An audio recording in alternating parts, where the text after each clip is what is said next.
Now, one of these days we will start at 8 o'clock. I promise. I promise. It's becoming more of a gimmick now, actually. It's But my fault. tonight we are going to present more of a difficult in the vein of understanding discussion because I'm vexed. I'm truly vexed. I have encountered many vocal people online who are steadfast in their beliefs, and I present the opportunity to come here and share those beliefs with a open forum with people who may criticize or question. And I'm finding that not many people are willing to do so. And it's a curious question as to how can someone be so firm in their belief yet fearful of the potential that someone may question it. So tonight we're going to have a talk about that, and hopefully in that discussion we may discover new ways to bring new guests to you. And I'm sure you love seeing our faces week in and week out, and we try to keep the conversation varied. However, I'm feeling like people don't want to play with me, and I'm wondering why. I've come on here and I've had positions that are steadfast different than everyone else on the panel. And granted, I am the host, but I'm not fearful of the reaction of the people when I share my beliefs because they're mine, and I'm comfortable in my beliefs to be able to share them with others, whether they agree or not. Um, Also tonight, I'm going to try out my Q&A section. We're going to keep watch on the comments, and we're going to try to address them real time tonight since we're not necessarily in a back and forth discussion. This is more of a round table. But in the future, we are going to try to designate a specific moment in the show to address a lot of questions that come up. So feel free to be vocal as you always are, and we will try to address those situations as they come. So, again, I'm Johnny. This is Difficult Discussions. I'm going to relay the floor to Vernon to introduce himself, and we're going to get this thing rolling. Vernon, uh, your weekly counterpoint, your weekly check for if you have cited your sources. I'm working like the red ink. Maybe that's what I am. I am the argumentative red ink where I'm gonna say, all right, you can put that, but we got to. This is my peer review. So just coming every week, trying to talk to people. It's a lot of topics out there. Politics is hot. Race was hot. Communicable diseases were hot. People got a lot of things. Guns were hot. But people got a lot of opinions. And the one thing that we always say, and I saw this a lot, and I know we'll get into it, after the election, we all are still neighbors and yada yada yada. Well, no, if you got something to say to me, I need to know. So I'm just here to keep up the conversation. All right, I hear you. And I respect that. And also, I just want to throw out there, I am rocking the Malcolm X's tonight for the first time. I wanted to try them out and see, how they really play off on camera. Stacy, introduce yourself for the viewers. I am Stacey Deering, aka Professor D, your favorite professor in the Metro Detroit Politan area, specializing in urban politics. Always here to serve and bring the estrogen to the team to balance it out. All right. So, again, tonight we're going to talk about how we've encountered so many people that we deal with online who have their positions on how they feel about, be it politics, race, what have you. And when we present the option or opportunity to come to the show, we find that it's not necessarily happening. Um, just want to make sure everybody can still hear me because you guys are frozen on my screen. Uh oh, I can hear you. Excellent. All right. Well, I guess I'll start. Um, Back in March, the country kind of divided a bit after we all had to witness somebody lose their life on national TV. A lot of people were upset about it. A lot of people were passionate about it. Some people felt the need to defend the police under the guise of backing blue. I won't get into my thoughts on that because that's not what this episode is about. However, in the contrast of belief systems online, we find that people started utilizing the meme base to express their thoughts as opposed to just their own thoughts. So you'd see a picture, you know, you go on your timeline and boom, here's a picture of Floyd, here's a picture of some other guy, and this is why it's different. Why are they treated one way? Why is the other guy treated another way? And then an opinion is expressed. So as I saw those messages more and more in my timeline from my peers, from people that I work with, from people that I, you know, converse with, family members, things of that nature, it became a situation where I was like, well, I don't agree with that, and I feel that I should speak up about it. And some people responded very negatively to me doing that. I was called a troll. Some people felt that my views were not relevant to their position because they do not match, I guess is the best way to put it. A very interesting character that I dealt with flat out told me to take my bleep off of his page because it wasn't there for his readers to see. It was his page and his message would get spread, and that's all there is to it. So I wound up having to block that guy. It's the only person that I've had to block thus far in my dealings. I have lost a couple friends, people that felt that I was accusing them of things like calling them racist and things of that nature. And I'm a firm believer of what did I say? You know, I'm not the type of let's read between lines and things of that nature. If I have something I want to say to you, I'm going to say it to you directly. So it was unfortunate, but I have lost a few, some that I've known for decades, and it's their cross to bear. Now, again, in my dealings with this and trying to confront people online when they post these memes, some of them were very insensitive. The blowback that I received started to creep into my professional life, where people felt that maybe I was looking for trouble online, searching for these people who had something to complain about.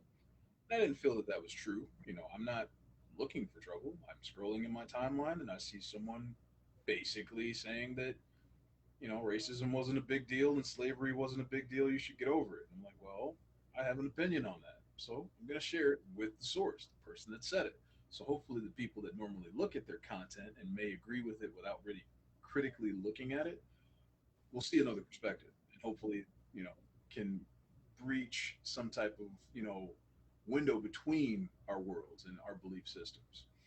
And because of that, I started to get a little bit of pressure at work, and I was concerned because obviously I need my job, and I got frustrated. And at first, I thought I would just stop doing it, and the content continued, and it burned a hole in my chest, and I couldn't take that. I had to stand up. So I had to come to a decision of how was I going to continue what I'm doing in a means where I can do it and not jeopardize my family. So this came into, you know, creation. Like here's a way we can bring the conversation away from comment sections where you just say things and, you know, you don't really have to answer for what you say, to where now I have to look someone in the eye, albeit on video, but still I have to look at someone in the eye and have that conversation. And this has been a great thing for me to be able to grow as a person, how I interact with people, how I express my thoughts to people in a manner that isn't aggressive. Because some people find me aggressive, even though I don't try to be. Uh, and in my dealings, you know, with how I created the show, I wanted to present a platform where people can have alternating belief systems and thoughts, talk to other people who may not agree, so you can bounce off of that. You know, if I'm having an issue trying to solve a problem, if I'm only talking to people who say that I'm right the entire time and the problem's still not being solved, you're not going to make any progress because you haven't offered an opportunity to change your thought process to overcome whatever challenge you're presented with. So that's kind of what we're doing here. You've seen in the previous episodes where I've had an opinion, something that I've said, even if it may not align with the people that are on this show. You know, I'm confident to have that belief, and I tried my best to explain why. So, what I want to ask you guys tonight is, what are your thoughts on why people that we're dealing with maybe are hesitant to come onto this platform, even after seeing multiple episodes where we've shown that this is a safe place. We're not here to, you know, attack. We're not here to villainize. We're literally here just to talk. Like, you know, okay, you said what you want to say. Now here's how I feel about it. How do you feel? How I feel. You know what I'm saying? So, what are your thoughts on what what is the roadblock here? What is the speed bump that we're hitting where people are hesitant to have the same vocal nature that they have in comments on a video? Can you all hear me? Yeah. Sorry, I had to mute myself. I had to do a little daddy duty. No, but I think one thing that happens is, first off, people have to see an opportunity of growth. So you have to be really open-minded to have a contrary point of view, to either want to express your point of view or even receive someone else's point of view and actually openly listen to them. Not argue with them, not debate them, not try and, call them wrong, but to actually say, hey, I'm going to respect and hear your opinion and your presentation. And I think the other thing is, it's hard to come on the arena floor and perform. I'm coach, and I tell people all the time that me and my partner that used to coach at Southfield wrestling together, man, we see a guy work hard, work out in practice, looks like a stud. And then he goes out and he has performance anxiety. Well, that type of anxiety happens with people intellectually also.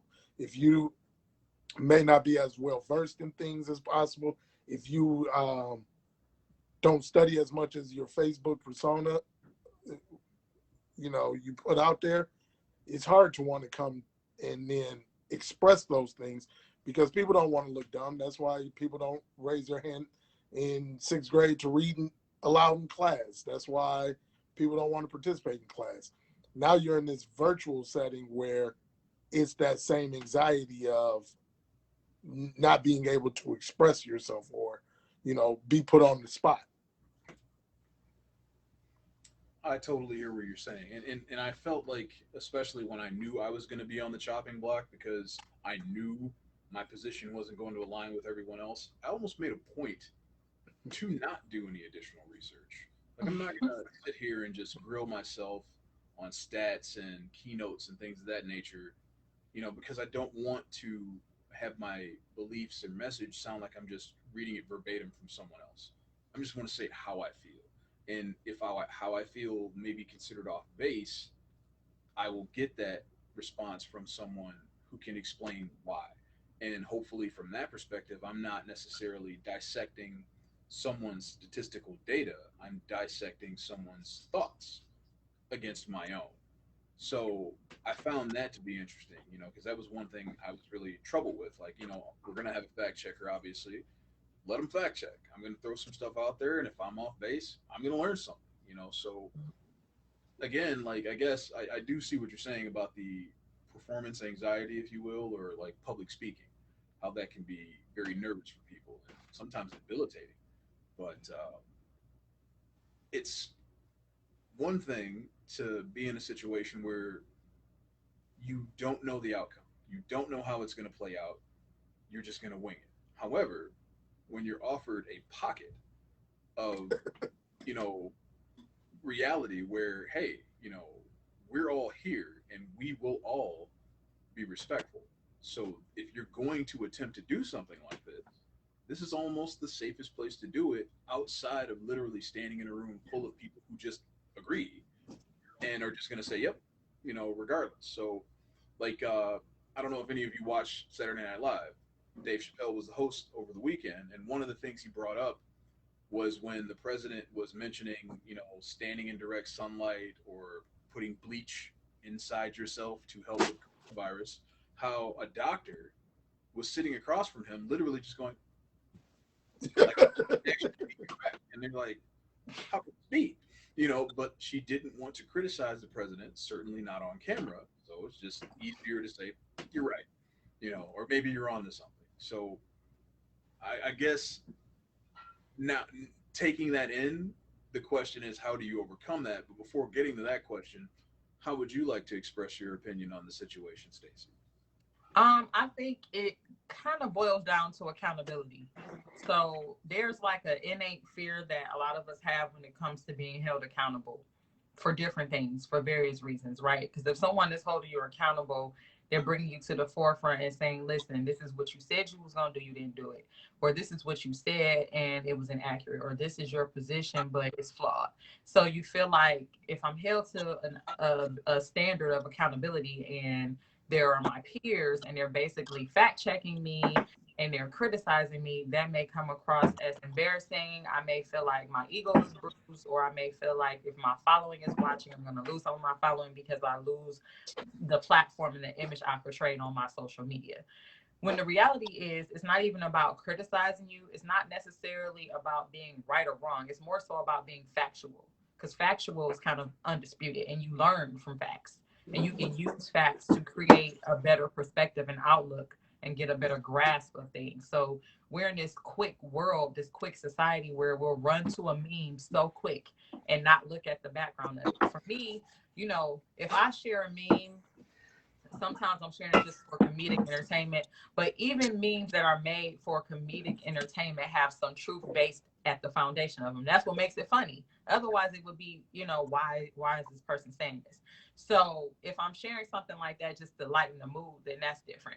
But if I choose to share a meme that is talking about something historical and factual, I'm going to put some content to it because I know in our society right now, we are very visual. So we'll look at a picture, an image before we look at words.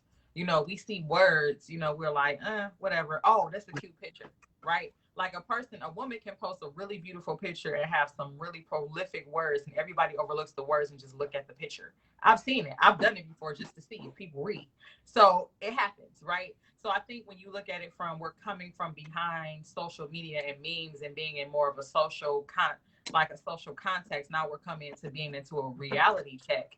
For some people, they may look at that as a fearful thing instead of embarking in it and embracing it as a learning opportunity. Like, we need to be having difficult discussions now more than ever because our nation is in such a series of crises that the human race is in such peril that if we don't have these difficult conversations, we may go back to like the Civil War era as far as tension and being divided. And some people may say, wow, that sounds so extra extreme, Stacey. But if you look at the tone of our nation right now, it's not extreme. And a lot of things that I've been observing and saying over the years have unfortunately came to fruition. I didn't want them to. I wanted to, you know, feel like maybe I'm just being a little paranoid, but we're in this state of affairs right now in our nation where it's a lot of intense division, and these conversations are necessary, not from a, hey, I don't like you, you don't like me, more from a, hey, let's find a common ground so we can have a better understanding so that we can function and coexist together. You know what I mean? Like in 2016, when we had the elections, it was tense, right? Now in 2020, it's even more tense, and I didn't think it can get that way. So in 2016, you have people speaking out, saying their, you know, their feelings, their thoughts, perspective. And now fast forward 4 years later, people have actually felt more empowered to say their thoughts, but I don't know why they don't feel empowered to express them to other people instead of in just their circle. You know what I mean? So that leads me to believe that maybe your moral compass says, although I feel this way, it may be flawed, and I don't know how I would feel about talking about it with other people that have various perspectives that may make me feel bad or intimidated about my thoughts. So it's kind of almost like walking into a room full of people, letting out some flatulence, walking out. Airing it out. You don't have to answer for your action. You've caused a change in the environment in the room, which was your goal, but there's no repercussion for it. So I guess that in some ways can be seen as malicious because like I said, a lot of the content that I came across was very volatile, like extremely volatile. I'm like, one in particular, you know, I'm not naming names here. We're not here, like I said, trying to attack anybody, but it literally had a soldier with a gun. I'm a gun guy, but had a gun, and it said, understand if you defund police, they won't be there to protect you. So I perceive that based on the words that are on the page, looking back at me as a threat. You're literally saying that if police aren't there, no one is safe from you with your rifle. And I took issue with that. And when I questioned the person on it, they went megaton. Like, just, I mean, we're talking 4 hours. And my messages just constantly getting message where it's like, they're doing their dishes and then they have a light bulb in their head of a zinger, throw it out on the message like, here, this is why you're wrong and this is why I'm right. And I'm like, I'm not saying that you're right or wrong. I'm just saying that what you said can be considered very abrasive, and anyone can see it. So maybe look at another way of communicating. Like, I can just get out here all day and talk about my guns and talk about how anti-gun people are X, Y, Z, but that's not my goal. While I may not agree with their position, I'm not here to antagonize. I'm here to express my belief in a manner where people can absorb it and potentially take from it and understand. And all it takes is understanding. If I can understand where you're coming from, I may not agree with what you're doing, but at least I understand why it's being done. And that's the first step, honestly. And, you know, some of the people that we encounter here have had very strong beliefs. And I feel like in their core, it's a consistent belief. So I feel like it is justified in their means. Like, they understand what they're saying. This is how they want to see the world. Yet, when you're presented an opportunity to make those statements, people either are unaware or completely disagree. They're not willing to do that. And I feel like if you're not willing to allow your beliefs to be questioned, then I cannot believe that you believe that your beliefs are on firm ground. Because if you're not willing to hear someone question in a manner of, hey, well, why did they do this? Why did they do that? If you're not prepared to have that type of conversation, it's not that you just have to have an answer at the ready. Well, this is why, but at least hear the question so that you can potentially question it. So I think that's where you get into the fear. I don't want to be presented with a thought that makes me question my own foundation. I don't want to question my foundation. I want to continue to believe that my foundation is firm and it's what I stand on. To allow someone to potentially put a crack in that foundation could topple the entire tower, and people just prepared for that tower to potentially fall. Even though that's not what we're looking to do, knowing that the potential is there for it to happen is a fear that's almost impossible to overcome. That with performance anxiety that Vernon brought up, that's a fear, regardless of the nature of the conversation, that I am just uncomfortable being the center of attention, you, and having everyone watch what I do. So, how do we assist those who may be willing, but at the same time apprehensive? What can we do as a community to enlighten the potential for open discourse? You know what? What's hard is, and I go back to what Stacy was saying. A lot of people, I think, is more of an understanding of social media, an understanding of, and I joke around with people about this. Some people are hostile and upset at their algorithms, and they're mad because their feed shows them certain things.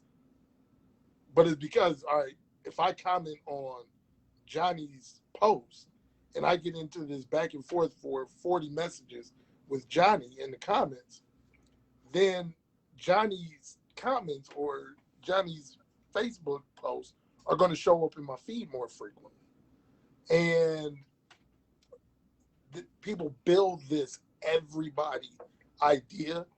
So when they post a meme or something, it it hits their confirmation bias, and they want to get that information out because it was bothering them seeing Black Lives Matter, Black Lives Matter, police brutality. That upset them where they felt like everybody in the world was posting it, and then they needed to lash back out. And they don't understand. Once you comment, Johnny, that the algorithm resets itself so that, you all are going to be interacting more. But I think the other piece about it is there's still a comfort in anonymity to posting, even if it's under your full government name. It's still the way of hiding behind. If it gets too uncomfortable, I can block. If it gets too uncomfortable, I can delete. If it gets too uncomfortable, I can just put my phone down. But then that barometer of what is uncomfortable is so much lower and lower and lower, to the point where now you're so used to that now your behaviors are intolerant. So you're intolerant of a contrary point of view. You don't need to hear that anymore. You don't want to hear that anymore. I'm sick of talking about it. You know, we see on Facebook all the time people saying, I'm so sick of politics on Facebook. Well, I wonder literally what the temperature was in 1775.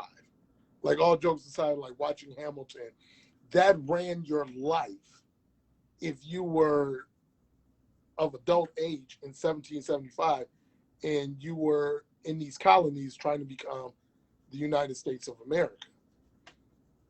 If you are living throughout the early 20th century and you are coming off of World War II, then you transition immediately into World War II, pretty much within a, 20, 25-year block. And the only thing you're doing is getting information from the one form of medium, which was the newspaper. Now, all of a sudden, that sways your mind. That's your connection to the world or your fellow man. And in the Great Depression, my neighbor's broke just like I'm broke. So we live in that misery together. What social media really is a way to connect to people from all facets of the world. And you are connected on a level playing field. Your social and economic status really doesn't impact this. But when you're actually talking to people, now you can feel the spirit of their words. You can feel the spirit of their content. And some people just don't want to be, I don't even want to say wrong. Some people don't want you to be right or reasonable. They have created that you're unreasonable. So me jumping on social media or jumping in the actual conversation with you, I still want that guard up.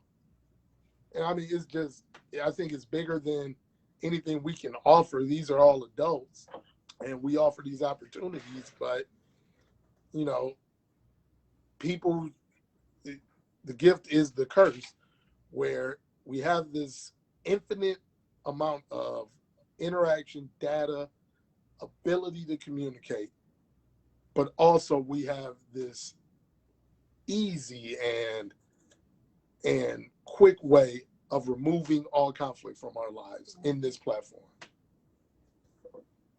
So, very interesting. It's like multiple realities. Like, you want to shape your reality, like you want to mold it. So for example, you can get into several different Facebook groups that are of interest to you, that appeal to your interests. You know what I mean? There'll always be a new social media platform coming out because that's the world we're in, right? So I know you guys have heard of Parler. It's rumored that that's the more conservative, uncensored social media that people are migrating to now. That's been a thing that's been popping up lately. I guess it started in like 2018 because, Facebook has started with censorship for like hate speech and things that they deem insensitive and that they deem unethical, and of hate speech happening within groups, comments, videos, whatever, and they censor you. So people feel like, well, if my views are going to be censored, I need another platform. So maybe they feel, I don't want to be in an environment where my views are censored. I want to be in a homogenous society where people are just like me and we think like-minded. I want to stay in a bubble. And that's actually more detrimental than it is beneficial, because if you don't have various perspectives and various experiences in life, you limit your ability to comprehend and experience more. And you limit your ability to learn more about the world that you're living in, that you're raising your kids in, that the generations after you are going to come in, and you're going to create traditions that cascade down that can be detrimental. For example, in my family, I've had to break bad traditions and bad generational cycles of not doing your research, of being in a bubble, of being illiterate, of being not financially literate. Like, all these things I've had to break within my generation because it was detrimental to stay in those bubbles, So for me as an educator, I can't afford to stay in a bubble. It actually jeopardizes my academic integrity to not do my research, to not broaden my horizons, to not meet with different perspectives and connect with different perspectives and put myself in diverse groups. That's actually one of the reasons why I chose not to go to a HBCU. No diss to HBCUs. I think they're great, but I chose to go to a PWI because I knew that the career path I was going to go into, I was going to be exposed to diversity and culture shock. So I wanted to prepare myself. And I grew up in a homogenous neighborhood in Detroit where pretty much everybody looked like me. You know, I went to a high school where there was maybe out of 2,000 students, 1 or 2 Caucasian people there. We had some Caucasian teachers, but it was predominantly Black. My neighborhood was predominantly Black. My church Black. My family Black. Like it was a lot of homogenous things going on around me, and I knew I needed to force myself to expose myself to diverse perspectives in life, or I was going to be so sheltered to my detriment. It might even handicap my career. So, but that's insight that I was blessed to have. But in a world where technology is at our fingertips, it's like a gift and a curse because you can go out on the internet and you can research and read so many things. But if you don't have the tools or the audacity, I'll say, to fact check what you're reading and you just rely on one source or rely on one way of looking at research, then that kind of limits your views. But that's why it's important to have dialogue like this where we can exchange views because there's something I'm going to learn from you. You may learn something from me. Then the people watching will learn something from us. They'll comment, we'll learn something from them. And then we have a better, we broaden our horizon. We're not, looking at things in a monotonous way or in a homogenous way. And that's why we're so separated as a nation. We're pretty much segregated like it's 1954. You know what I'm saying? Even though we've had all this legislation and laws and we've had movements to stop that, we'll choose to segregate ourselves, to put ourselves off in groups, to section ourselves off because we don't want exposure to something that's different, because we fear the unknown or we fear what's different. We feel like what's different is going to disrupt our peace or disrupt our tradition or disrupt our solid foundation. But I'll even take another step to it. Like, if you've read books like Five Love Languages or His Needs, Her Needs, and you get to learn about love and looking at yourself internally, one thing that me and my wife talked about earlier is I am a huge affirmation needing individual. A lot of people are like that. You need pats on the back. My former boss used to say, hey, everybody needs an attaboy. Just go around, give out attaboys, whether, it's warranted or not. But I think that's also what people want, is they don't have a fear of giving out misinformation as long as people are liking it, as long as people are saying, like, it's scary to me how many people post, excuse my language, bullshit, divisive language, things that they would never say in public, things that they would never say at work. And they will post those online just to get their couple of friends to say, you go, boy, you keep speaking your truth. You go, girl, you keep speaking your truth. I'm talking both ends of whatever. People post nonsense just to get, as much as people want to make fun of millennials, you know how many middle-aged suburban people I have seen post things just to get a bunch of likes? And it's like, what are we doing? That's irresponsible. I still go back, I know we're having this conversation. There's like 10 memes or 10 Facebook posts that get shared where I'm always like, did you even read through all this? Like, you just shared something from somebody else's word. And did you even read all of it to make sure it was all factual? Like, I got a buddy, I went through, because I had time that day, and I went through like all 70 bullet points of things that the president has done since he became president. And I said to him, nobody has ever said that he did not go to work. Like, you got to go to work. That's like me saying, hey, under my watch as assistant principal, I have disciplined 250 students that were misbehaving in classrooms. Yeah, that's called your job. But when we're talking about, like, what have you done whether it's Obama, whether it's Trump, whether it's Bush. People are looking for those big things.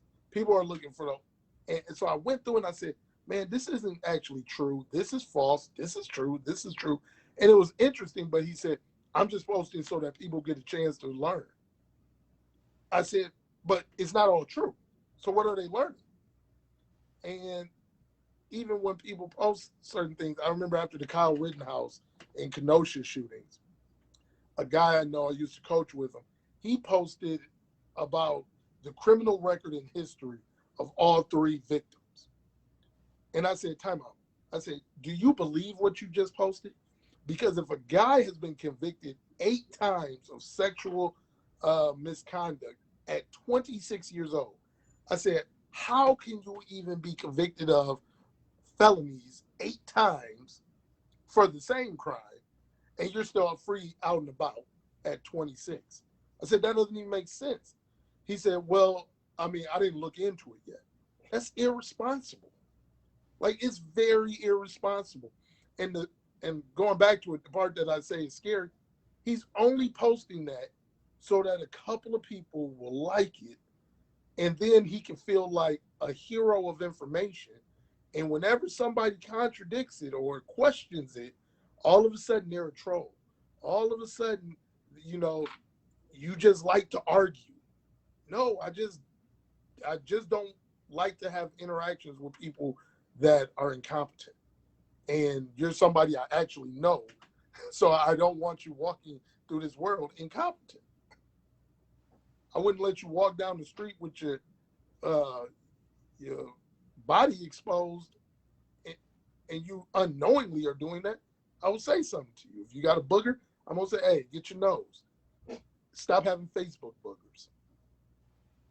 Well, you know, that's the thing. That's one of the major things that I ran into, you know, when I started commenting, and I had to learn as I went, you know, because like I try to express myself in a clear manner so that anybody can understand what I'm trying to say, even if I try to use eloquent words, because sometimes for me, the bigger word is easier than trying to break it down into smaller bits. I just have to say more. But I found like people were literally like not listening to what I was saying. The very fact that I was questioning what they were saying meant that I was accusing them of something. So if I question a racially motivated meme, I'm calling them racist. I'm like, I never said that you were racist. You know, I'm literally just questioning the information that you're relaying to people because I feel like it may not be factually accurate. And here is why. You know, I could just post on your comment that it's BS, like you said, and move on, but no, because that's not going to get a response that's constructive. You know, I'm trying to explain to you this is why the information that you're relaying either does not apply to the situation or is just completely off base. Because that's another, like, if you look at the avenues of debate, if I want to challenge someone's belief structure and I don't have much ammunition to do so, but I feel that I have to do it, I have to challenge what you're saying, what avenues can I take? Typically, the easiest route would be to bring in an element into the conversation that may not even be related to the conversation, but it's something that we can both agree on. Now I've garnered advancement in our debate because you're agreeing with me. Even if it has nothing to do with the debate, we could be talking about guns, and I can bring up how clean water is important. Well, yes, it is. That has nothing to do with what we're talking about, but now you've agreed with it. And people who are viewing, who support me, see that as a gained victory. It's a movement of ground towards what I perceive as victory. And I feel like a lot of times that's utilized and it becomes an animal unto itself. So if a kid is walking down the street with a Arizona iced tea and Skittles and gets shot, let's talk about pictures that he posted online. Let's talk about his overall character that we know of instead of what actually happened at the moment of the situation. Because that's the only thing that's important. I can be a mugger, I can be the next coming of Hitler, but if I get shot literally just walking down the street, that is a crime. It doesn't matter who I am or what I do. What happened to me was wrong. Even if you may not feel it's morally right or wrong, it's legally wrong. So, you know, when you get into these situations with these memes, and people get so upset when you question it, like, where is my privilege when I work 12 hours a day? My answer to that question is you didn't get accosted by someone based on your race during that 12-hour period. So consider what it's like to work 12 hours like you did, but also be hindered because of my race on top of that. That is privilege. You hear that. You don't want to hear that because you just wanted to throw your barb out there because your barb sounded great and it's going to gain, the likes and things of that nature. So you just feel, see, it ain't real. Well, let's have a conversation about it. Let's try to come to an understanding of why I feel the way I feel, because I feel like these people should want to do that. Like, why do you feel the way you feel? Is it that you feel attacked because people are saying that you have privilege? I'm not demeaning you in any way by recognizing the fact that you have advancement and ability in society based on who you are. Good for you. I'm happy for you that you have that. But it is a thing. It does exist. So to want to vehemently just deny it, to somehow show that you've pulled your bootstraps up and you've succeeded in life because that sounds better to you, that you had to overcome adversity to get where you are, as opposed to being on step 3 when everyone else started on step 1. You don't want to hear that because that doesn't sound good. We talk about Black Lives Matter. I had people who I am great friends with literally state it's not Black Lives Matter, it is all lives matter. And I'm like, well, what are you saying? Because I'm looking at that from a perspective of, I've literally just said my life matters and you're rebutting. Like, why are you rebutting that? Like, why is there anything to rebut? If Stacey said women's rights matter, I'm not going to respond with all rights matter. Like, I'm going to agree because I do agree that women's rights matter. So I've never understood the conversation that's had when it comes to the debate on that. And now we've gotten to the transitional period where people start to recognize that maybe what they're saying is considered offensive. So now it's become, well, I don't have an issue with the message. I have an issue with the organization, which you are free to have. However, that's not what we were talking about, because I wasn't talking about the organization. I was literally stating the fact that my life matters. So again, we're in that avenue where you're adding other elements into the conversation that can be agreed upon, as opposed to sticking with that difficult thing of figuring out a problem. We have a problem here. You see one thing one way, I see it a completely different way. How do we come together on it? And that's the fear. So, to a lot of the people who watch and are opinionated,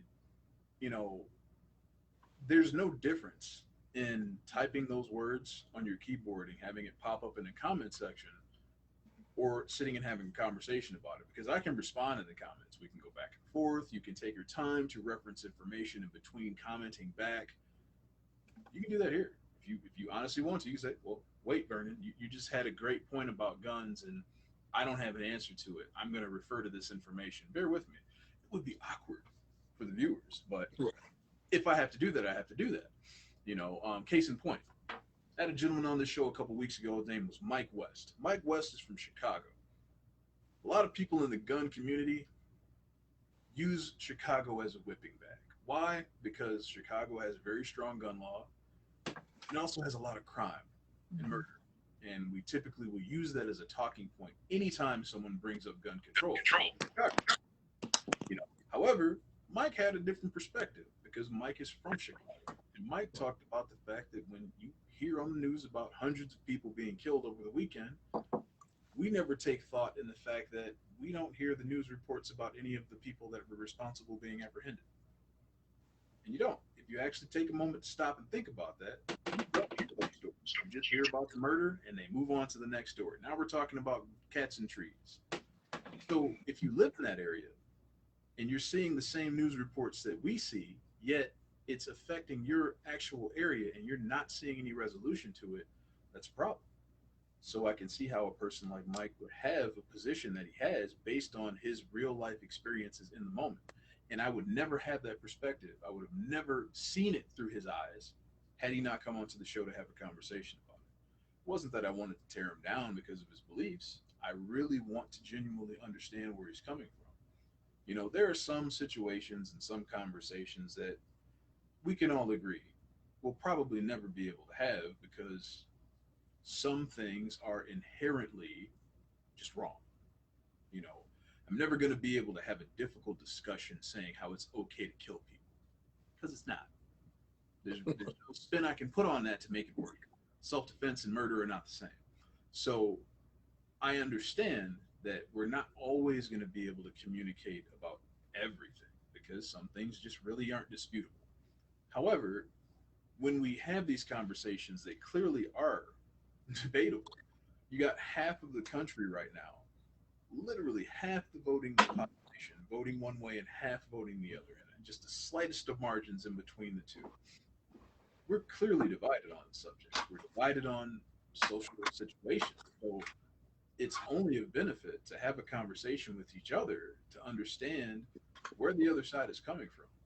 You know, like I've had a belief, and this get into like controversial territory, but this is difficult discussions.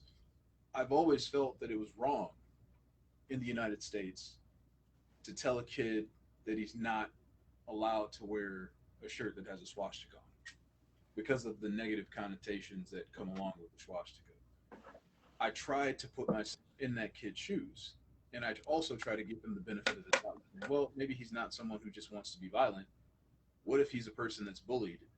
And it just so happens that this group of not neo Nazis are the people that got to him and said, hey, you know, you're important, you're powerful, you're great, you know, come with us and we'll show you a world where you should be on top. That's a hard thing to not want to be a part of if you're in a situation where you don't feel valued.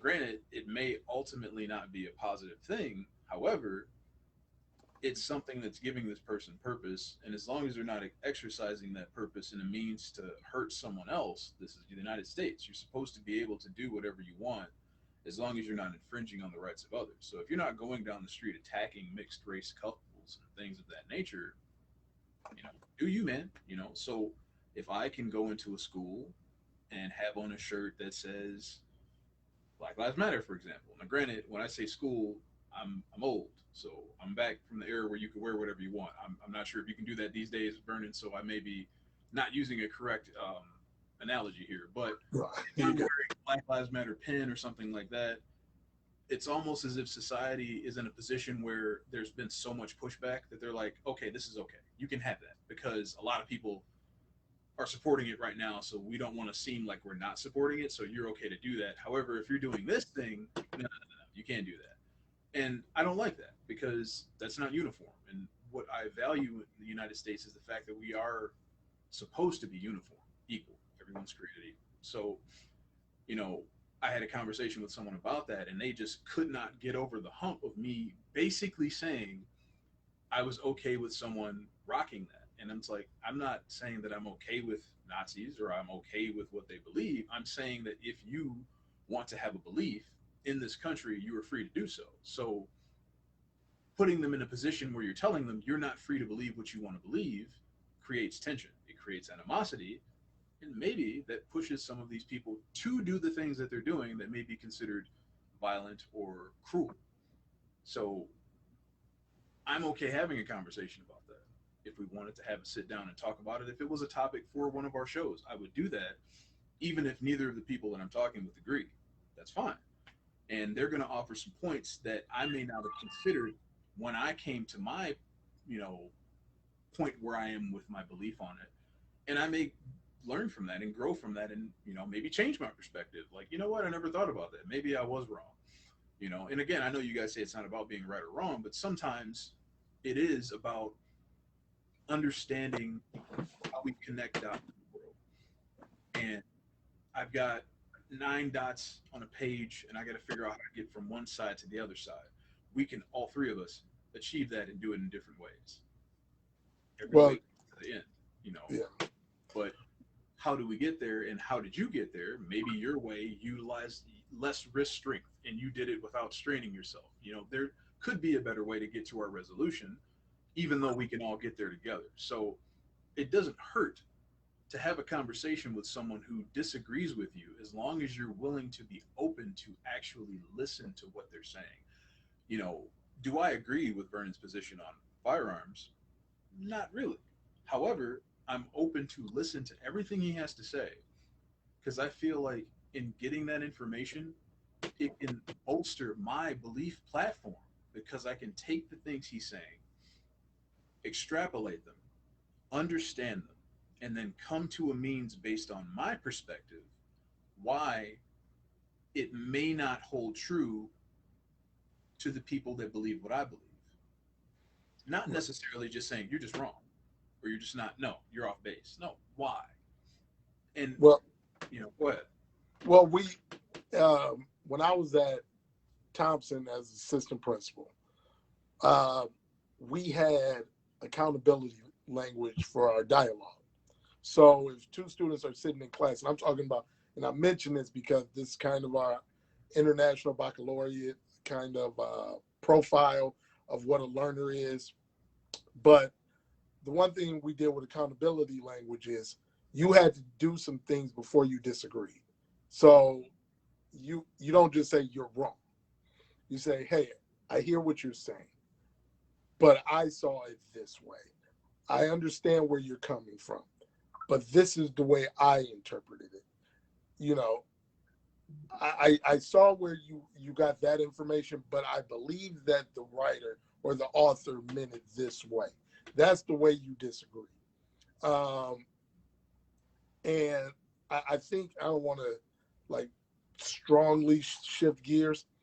Brandon did such a good job early on being confident to come on and have these discussions and even being able to say like, I didn't think about it that way. Like I never met Brandon in my life. I think it's so funny that we're like Facebook friends now and all these other things. But it was funny this weekend, I'm watching the NFL game and I'm watching the Lions and it cuts to like an advertisement for the Salute to Service agenda for the NFL or initiative. And then they show the goalpost with the fatigue colored ribbon. And I was thinking it was so funny. I wanted to just message Brandon like, man, I'm so sick of all these politics up in my football. Like I just, but it kind of went back to our conversation. But I don't want to be coy and I don't want to be, I don't want to beat around the bush. I also think that another part of this environment and these discussions, while they are not about race, I thought that's why we had the conversation about guns and things like that. People don't want to come off and seem racist if they're not one of our cousins. It's hard to come and be in a public atmosphere where your feelings and beliefs can be construed as racist. And if you don't have a good argument for how it's not, like you're just going to you believe people are going to think that about you. So it's also intimidating, not just that you want affirmation or you have anxiety. It's intimidating to scope your arguments without it being that way. I have so many friends that say, well, I got called racist and I got called, and all this always gets thrown out there. Like, instead of defending it, like, think about it. It's racist. like that's why. And we had in our group chat where I said, I'm not going to really talk about this on the level playing field unless you're bringing this type of evidence so we can compare. And I think that's what's hard for people is, and that's what's happened the last 4 years. People have this gang mentality and this clan mentality, and I'm not saying like Ku Klux Klan. I mean, where you want to migrate with the group, you want to speak with the group, but when you have to own everything you say or do, all of a sudden we don't want to do that anymore. I think people do the same thing when they invoke their Second Amendment privilege.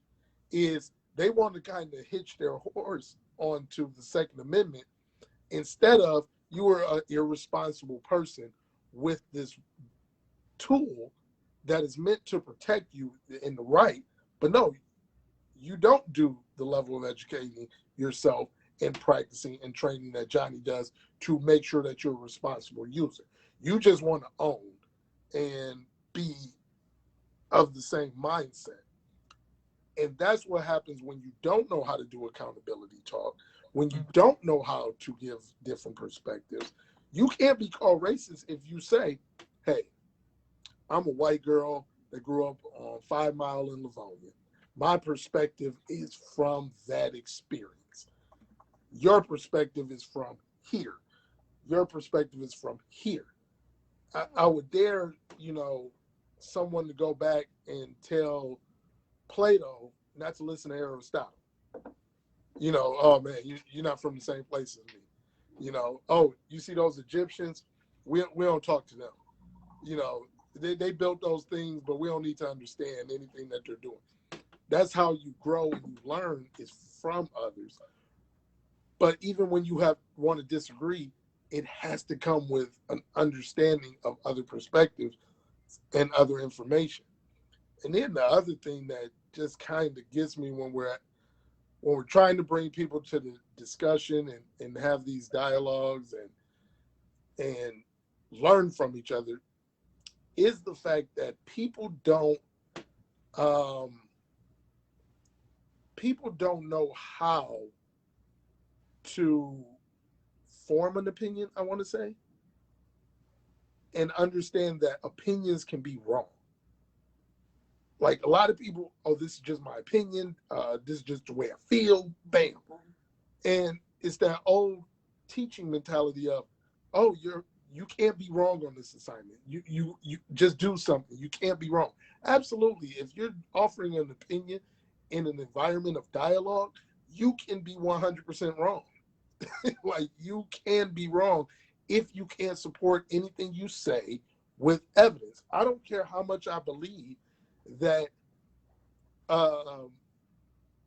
water does not freeze at 32 degrees Fahrenheit.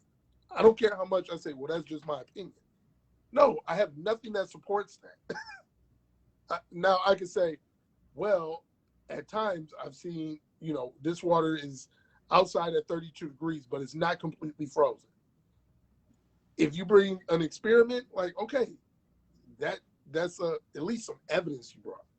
But when people just say, well, it's my opinion, it's the way I feel, it's, come on, like, be better than that.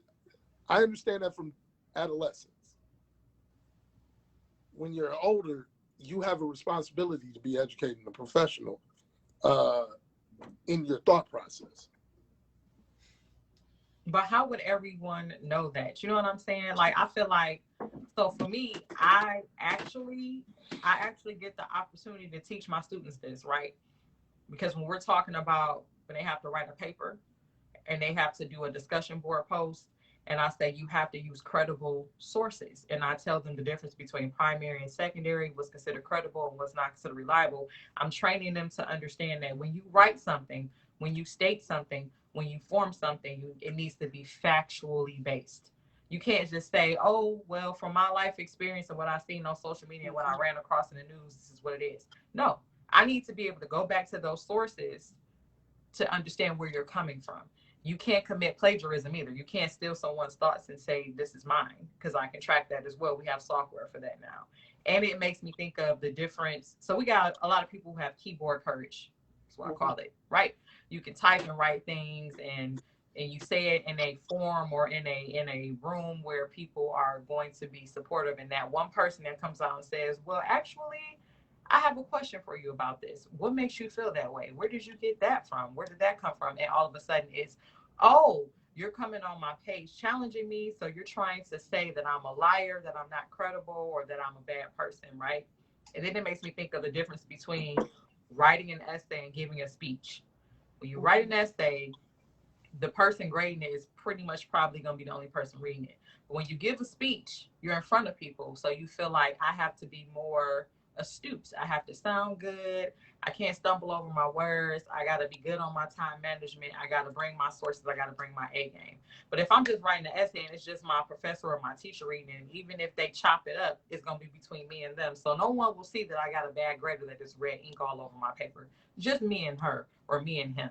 So if I make a statement on my Facebook page, only me and them will see it. But if you want me to come to a forum, a diverse forum like this, several will see it. And maybe I will look like a bad person, or everyone will see my flaws, or I'm exposed, you know?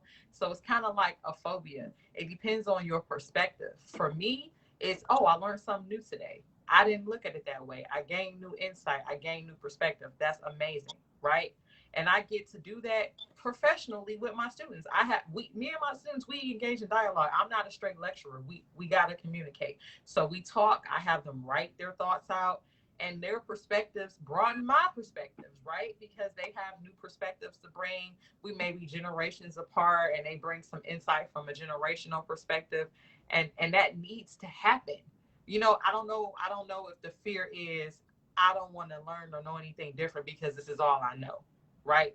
And that's actually a detriment to be put yourself in a box and say, "Ooh, this is all I know.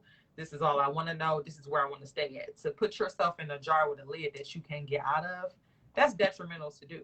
You know what I mean? Like, you can get out of that lid, you can jump up higher if you elevate yourself, if you equip yourself to do so. And I think some people are afraid of that because they feel like I'm out of my comfort zone. And who likes to be out of their comfort zone? Well, oh, okay, but take it from a perspective of someone who could potentially come into that arena and say, have an opinion that they feel is true and they're willing to express it, but have it come to light that people in their lives, be it professional, personal, social, didn't know that you had that belief system.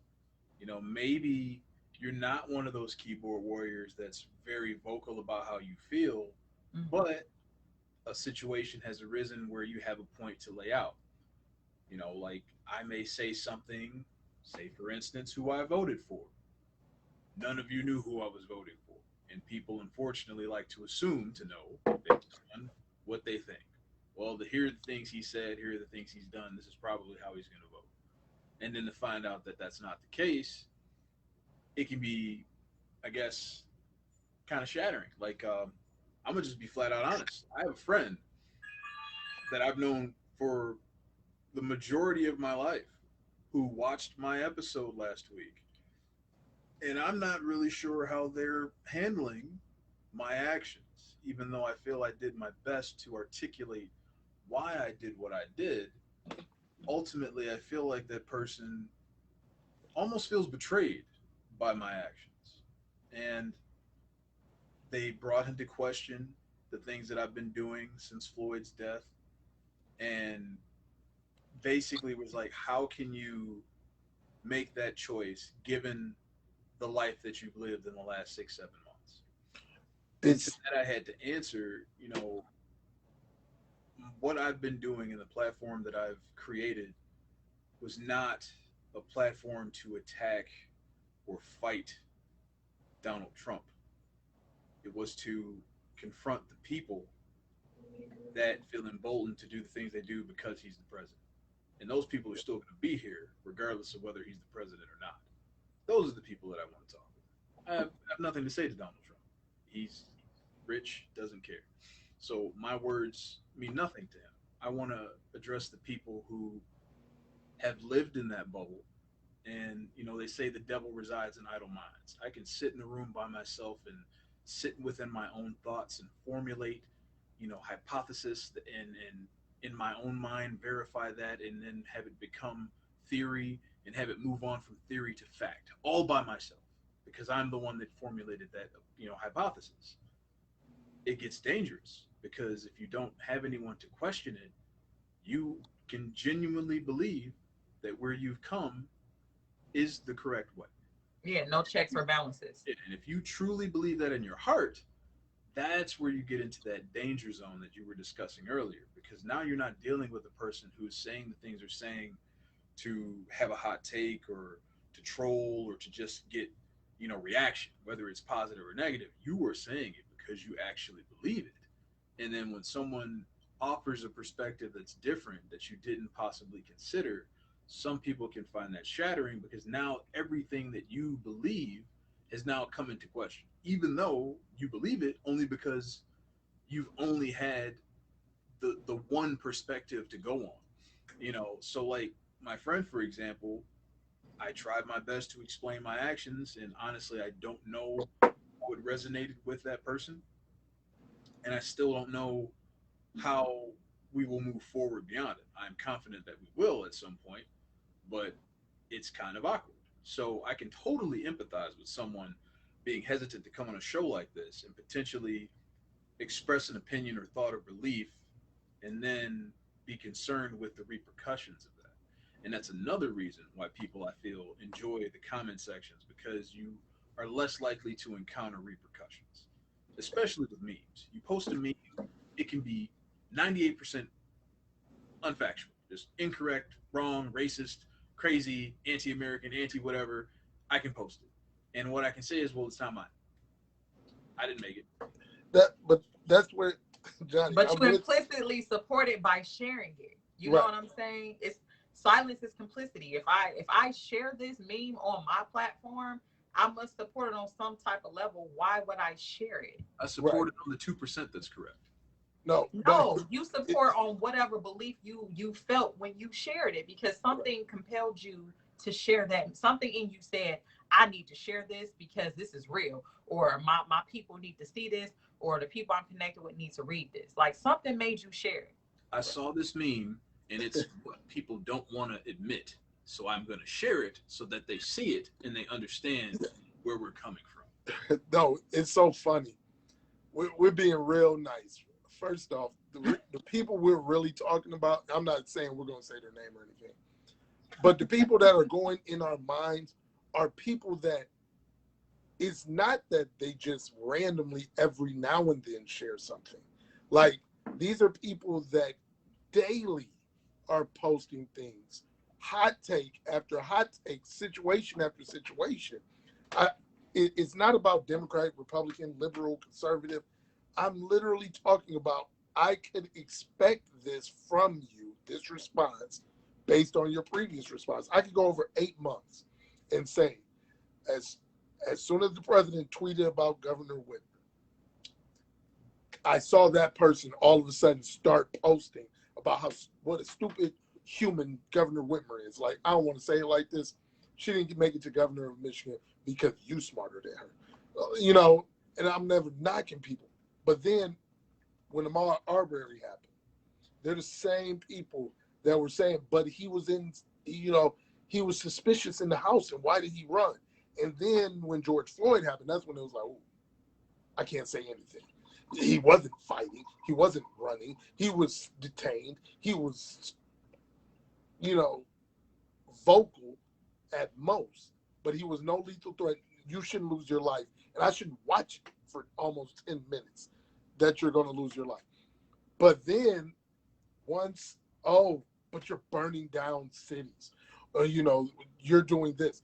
These are the same people that consistently do those things. So you have strong opinions.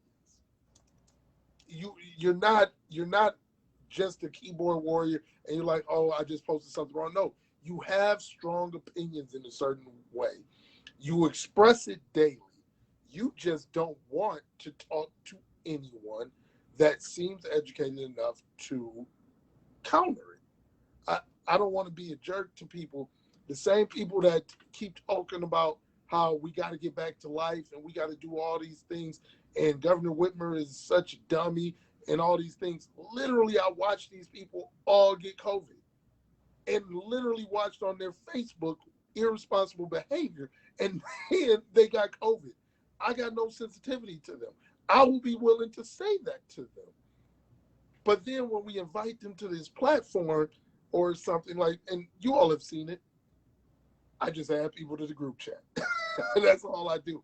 Is I say, hey, I like that you have a voice. Like, that's what we need, are voices. Let's come together with these separate voices and be American and discuss these differences and figure out how we move forward. But then you hide from doing it. And I mean, 8 o'clock on a Thursday night, maybe it just doesn't work for people's schedule too. But it's also a way to say, hey, live your truth. Speak your truth. And if you're afraid to do it, apprehensive of doing it, either it's not your truth, or to be honest, it's something that you shouldn't live or speak. And that's where, like, I think for me as an educator, I tell people that they're wrong. No, there are things you cannot say or do. I was talking to a guy. I wanted to add him to the group, but I don't want to say he'll be a waste of time. But I told him on several occasions, like, you post this stuff and it doesn't even make sense, and you act like you're being profound. You have no backing. You have no understanding. He was talking about oh, well, people are getting fired because they're Trump supporters. No, you're not. You're being fired because you're insubordinate. And I can actually explain to people how,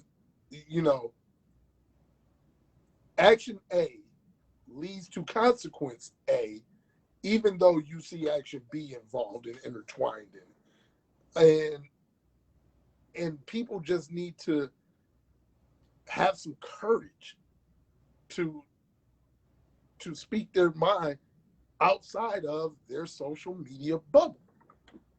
And I don't know how we get people to want to do that when we've talked about almost everything other than just having a sports debate. Like, I mean, it's funny because I always tell people when we talk about standardized tests, people say, well, some people just aren't good test takers. I always have a problem with that because I interact with adolescents so much in my life where I said, I can take this kid and ask him about who's going to win the NBA title. This kid will give me facts, stats, player breakdown, everything, because he owns the information and the knowledge of it. But if I ask him about algebra 2, all of a sudden, I got test anxiety. I'm not really a good test taker. And I'm like, no, that's not really true. So it still goes back to the point of, if you know what you're about to talk about, if you're confident and passionate about what you're going to talk about, you're willing to talk. I can talk Michigan football with anybody. No matter if it is a difference of opinion in my household. But if I'm talking to an Ohio State fan, yeah, I'm going to have to bring up some good historical moments from when I was a teenager and back in the 90s, because I don't have much to talk about now. But I still have points I can make because I'm passionate about it. I see the same people are willing to go on all type of platforms to talk about mindless stuff. Well, let's talk about something mindful and thought-provoking and honestly adult. I hear you 100%, and I'm going to take this opportunity to try to intermix the comment section into this. Mm-hmm. Amanda offered a question on what I had said about the whole swastika thing, and this is something coming from my own perspective. I have had the opportunity, because of the fact that I am a Second Amendment supporter, to interact with a lot of people who, in the beginning stages of when I stepped into that world, I was very hesitant to allow people to know what I look like. And I'm sure, as Vernon and Stacy can attest, we are individuals who, if you don't know what we look like, may have a different opinion of who we are based on our way of communicating. I'll put it that way. So people are a lot more open to communicate with me when they don't know what I look like. So I was able to get into a world where people were comfortable sharing thoughts that they normally wouldn't share with a person that looked like me. And I gained, I won't say a friend, because I don't believe that we would actually interact on a personal level and face to face in real life.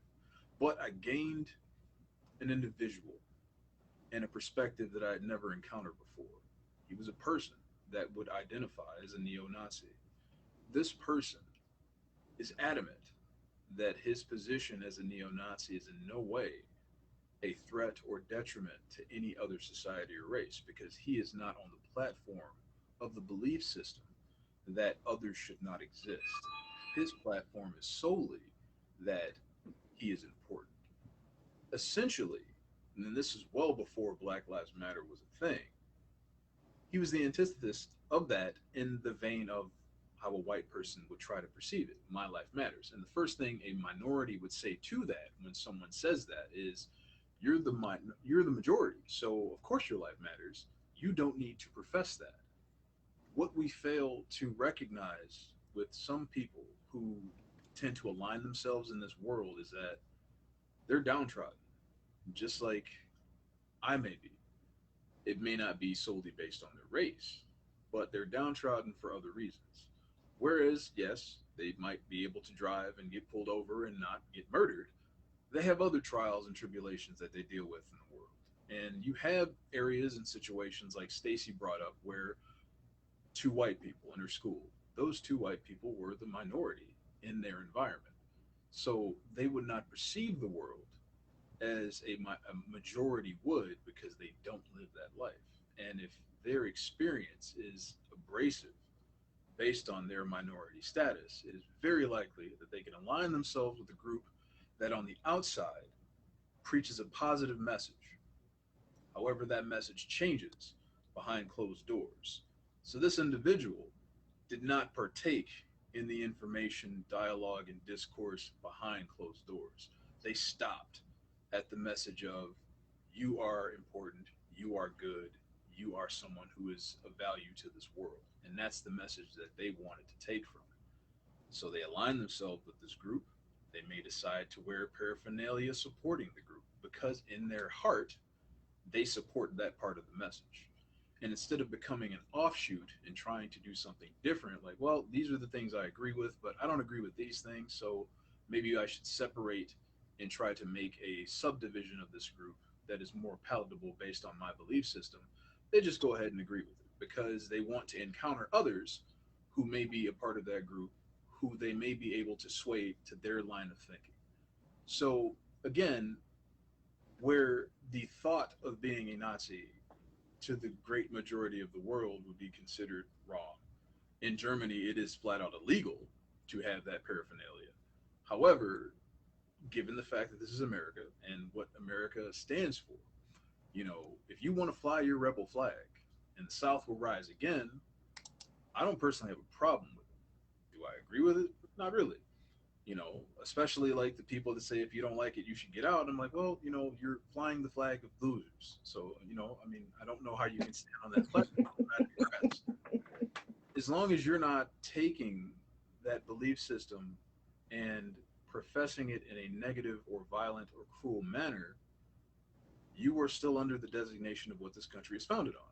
You are free to do whatever you want as long as you don't infringe on the rights of others. Now, as Stacy brought up earlier, implicit situations where you're not standing up to the negative aspects of this group. Thus, you are supporting the negative aspects of this group, whether you say you are or not. That is something that definitely can be said, and that's something that can be considered true. However, a lot of people have to pick their battles. Do I fight against this group that has shown me favor and given me purpose? Or do I just try to do what I'm doing in the best positive manner that I can? So I guess this is a situation where you can look at it from very many different perspectives, but it's a way to present it that people aren't familiar with hearing. So it comes off as obtuse to hear that from someone. But again, I'm not saying I support their beliefs. I'm saying I understand why a person may align themselves with it. And I do also equally understand that not everyone that is a member of said group means to do others harm. They're just unfortunately grouped with a selection of people that are very unsavory. So that's what my point was essentially, that not to draw too far off of what we're talking about tonight. But again, I'm of the belief system that people should be free to believe what they want. However, you should be responsible to hear when people have a counter to that and try to move on from it. Not just to stare, put blinders on. I don't want to see anything other than what I believe, and this is what it's going to be. If you can be responsible to grow when you encounter information that be different than what you're used to, that's only going to be a benefit to yourself. So, if we get into a situation where we start telling people what they can and can't think, I feel like most people are just going to shut down because now they feel that they are attacked and they have to fight against being attacked. It's a fight or flight. They're either going to run away or they're going to fight you, and they're not going to really look to pull anything from it. So, you know, where it could be considered a hot take to feel that way, again, I just say that I have encountered people that, can say that they're that way. And if they weren't wearing that shirt, you wouldn't know it. And you wouldn't have any negative perception of that person because you didn't know that. So to only base your negative perception on this person because of a group they align themselves with, regardless of how positive or negative the group may be, you still have to judge a person on their individual merit. And you can use the fact that they're aligned with that group as a way to knock that merit down a few pegs. And that's totally understandable. But again, you have to deal on a personal level. So I hope that that answers your question to the best of the ability. And Right. comment in the comments to It does. Thank you. But I also say this, Johnny, with that, there has to be an understanding from say that person that people, it does say something about you. You are advertising something about your core values and beliefs. Therefore, there are certain outcomes with those core values and beliefs. Freedom of thought exists. Freedom of expression of thought is just a little bit different. And I think that's where the halt, the pause, the haste is for others to join in on conversations, is because when I have to take what's in my mind and put it out of my mouth, there is no taking it back. I worked for a guy that used to say, you never have to apologize for what you don't say. So it's a way of people, again, barricading themselves without certain things. So what you're saying about the guy wearing a shirt with a advertising his support swastika, support of his neo-Nazi ideals is no different than somebody wearing a Confederate flag shirt, all these other things. It's a way of expressing your thought without having to verbalize it. That's what memes are. It's a way of me trying to express my thought without verbalizing it. And the thing I always question is, if you can't express your thought, then why, if you can't verbalize your thought, why express it that way? I work hard to always tell people, you never saw me at any point in the last 4 years question the President of the United States where I directly, in one of my posts, call him racist or go obtuse with my opinion to follow others. I always base my opinion based on things that I am learned in, that I'm educated in, that I'm experienced in. And I've always questioned his leadership. Now, when people will post something that says, how could he be racist? I said, okay, if I'm not racist, I don't have this rap sheet. I don't have this resume if I'm not racist. Moving past that, I just express it. But I rarely post memes or GIFs. I rarely, unless it is 100% for a comedic value. I rarely post any shared statement unless I have literally gone through and made sure that I support every word in it. And I just think it just becomes so easy. But I don't want to take us back about an hour and a half. I needed more information about Parler because those are the things that I think are funny, where it's so many people saying, I've joined Parler, I've done this, I've done that. But they're the same people that literally are talking about Facebook being a certain environment, liberal, this and in the media. And all you're doing is crafting your interactions to mold your mind into single-minded, single-motivated,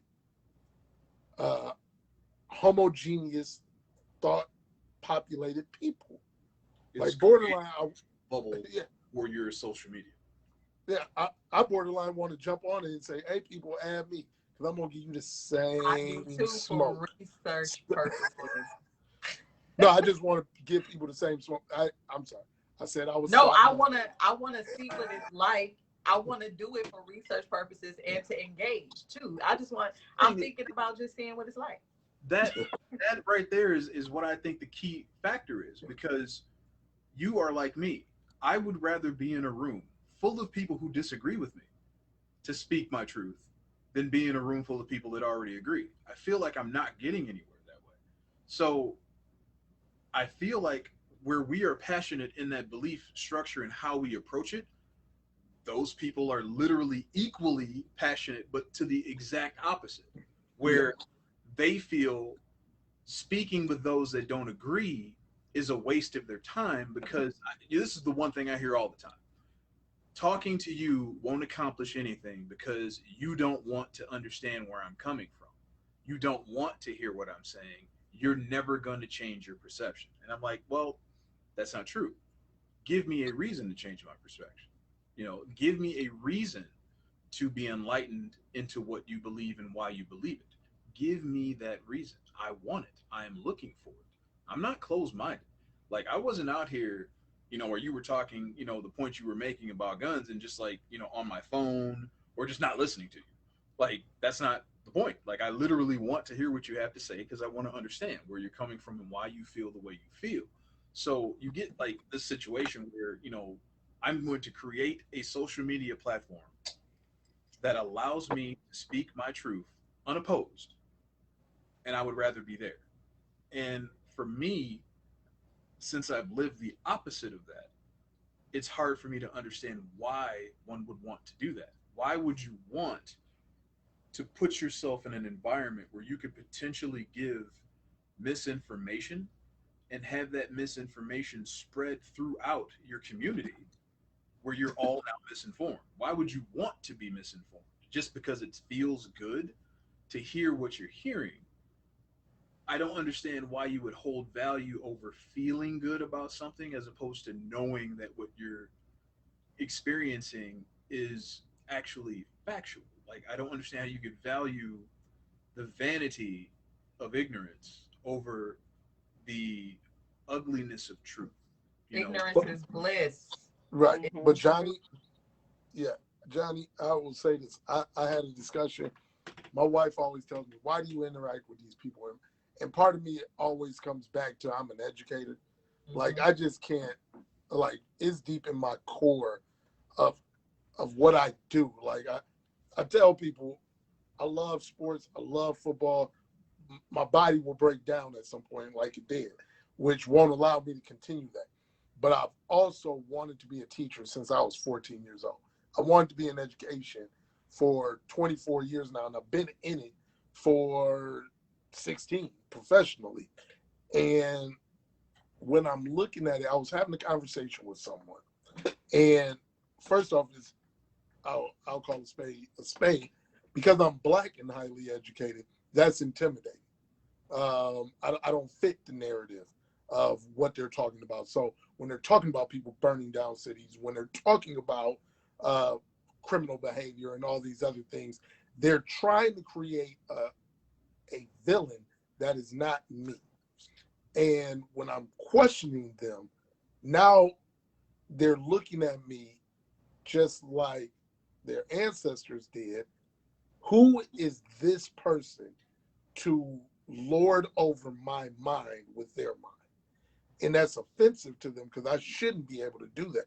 And I was talking to this one girl that went to my gym, and this human said to me, you know what we call people that always mention their level of education? Those are credentialists. And I said, well, damn. I mean, I want a credentialist to tell me about my health.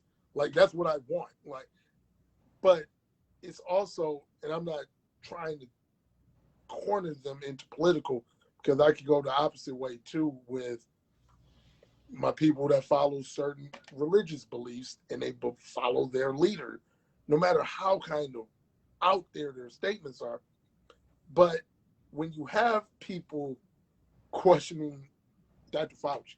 When you have people questioning intellect, you kind of know where you're getting with it because they no longer want to have that civil, educated discussion. And I'll go back to it. I argue with people about stuff all the time. And me and my buddy, one of my boys, he always posts too many critics, not enough credentials. People question football coaches. People question basketball coaches. People question athletes. But let you question their thought process and their mindset and their credibility to question things or criticize things. They want you to check me. Yeah, they want to fight back. But it still comes with, at some point, either you had to experience it or you had to study it. Those are the only things that add to you being a contributing person to a thought process, or even like modify it. I'll be honest, John. I respect the hell out of you talking about guns. Mm-hmm. I literally wanted to, like, when we had our gun talk, like, sell me on something. Like, sell me. You gotta sell both of us. Yeah, but this was a good idea. Like, sell this to me, because I am not educated in that field. Mm-hmm. So I'm gonna come to you. I have such a big problem, and now this is the part where I need to soften up and talk to people, but it's certain things that I'm still, especially in today's climate, I'm not willing to be soft on. I don't need somebody that's not an African-American male telling me about the plight of African-American males. Like, I don't, like, you can't tell me about that. You're making up a story, like you're writing a screenplay. I'm living it. You're living it. Like, yeah. So I think that's the thing, is people write these screenplays, they share these images online, but they have nothing behind it. They can't go through it. And I think another thing about difficult discussions, what people don't have, another part that we're missing about, like, the comment section, they got that one friend or two friends that are going to come in. Like, they got those people that are going to come and throw a punch or two with them, that they're like, yeah, you know, it's that safety and security. So that's what I would offer. Like, hey, how about both of you all come on? How about we get, you know, like we scripted, hey, two of you will be able to talk about this point, and we'll have two people who talk about this point, and we'll have a true moderator, maybe not a fact checker, but just at least, if we got 2 on 2, at least we got something where you could be confident, even if, there's no disrespect to Mike. I don't know if Mike understood the platform when he first started. He got more comfortable towards the end, but that was a bold step for Mike.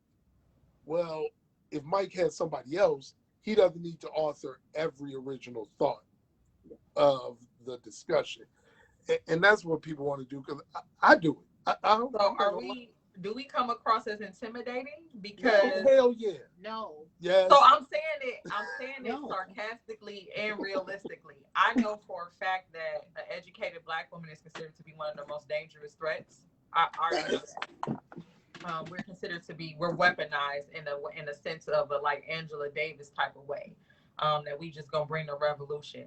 And it's some truth to that, but not from a violent perspective, from a, hey, for centuries, for generations, we were prevented from learning how to read and write, to vote, to have certain jobs, stature. We were devalued, and we still battle that myth now. So now we're dealing with the angry Black woman and then the dangerous threat to the educated Black woman, right? So I'm not the typical welfare chick that's in the hood, that narrative that y'all painted. I'm the educated Black woman. And a lot of times when I'm walking into a room, I don't say my credentials yet. I want to observe. I want to see how you gonna come at me.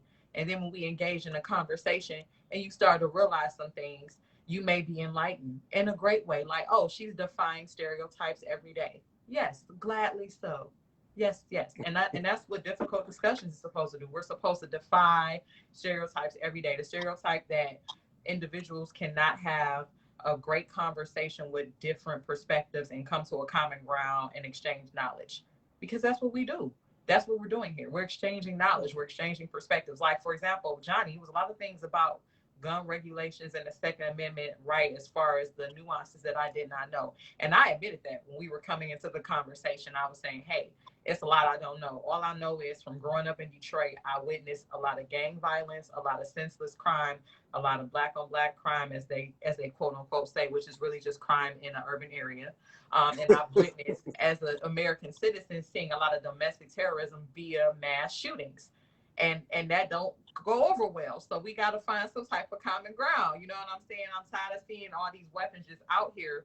So can we find some common ground? And I think the common ground we reached was the level of experience and education that should be required, which I agreed with. Like, you should be educated and understand how weapons work, how they should be used, and, you know, properly certified. I agree with that. So I understand more about guns on both spectrums now. And that was a great experience for me. And I came into it open-mindedly.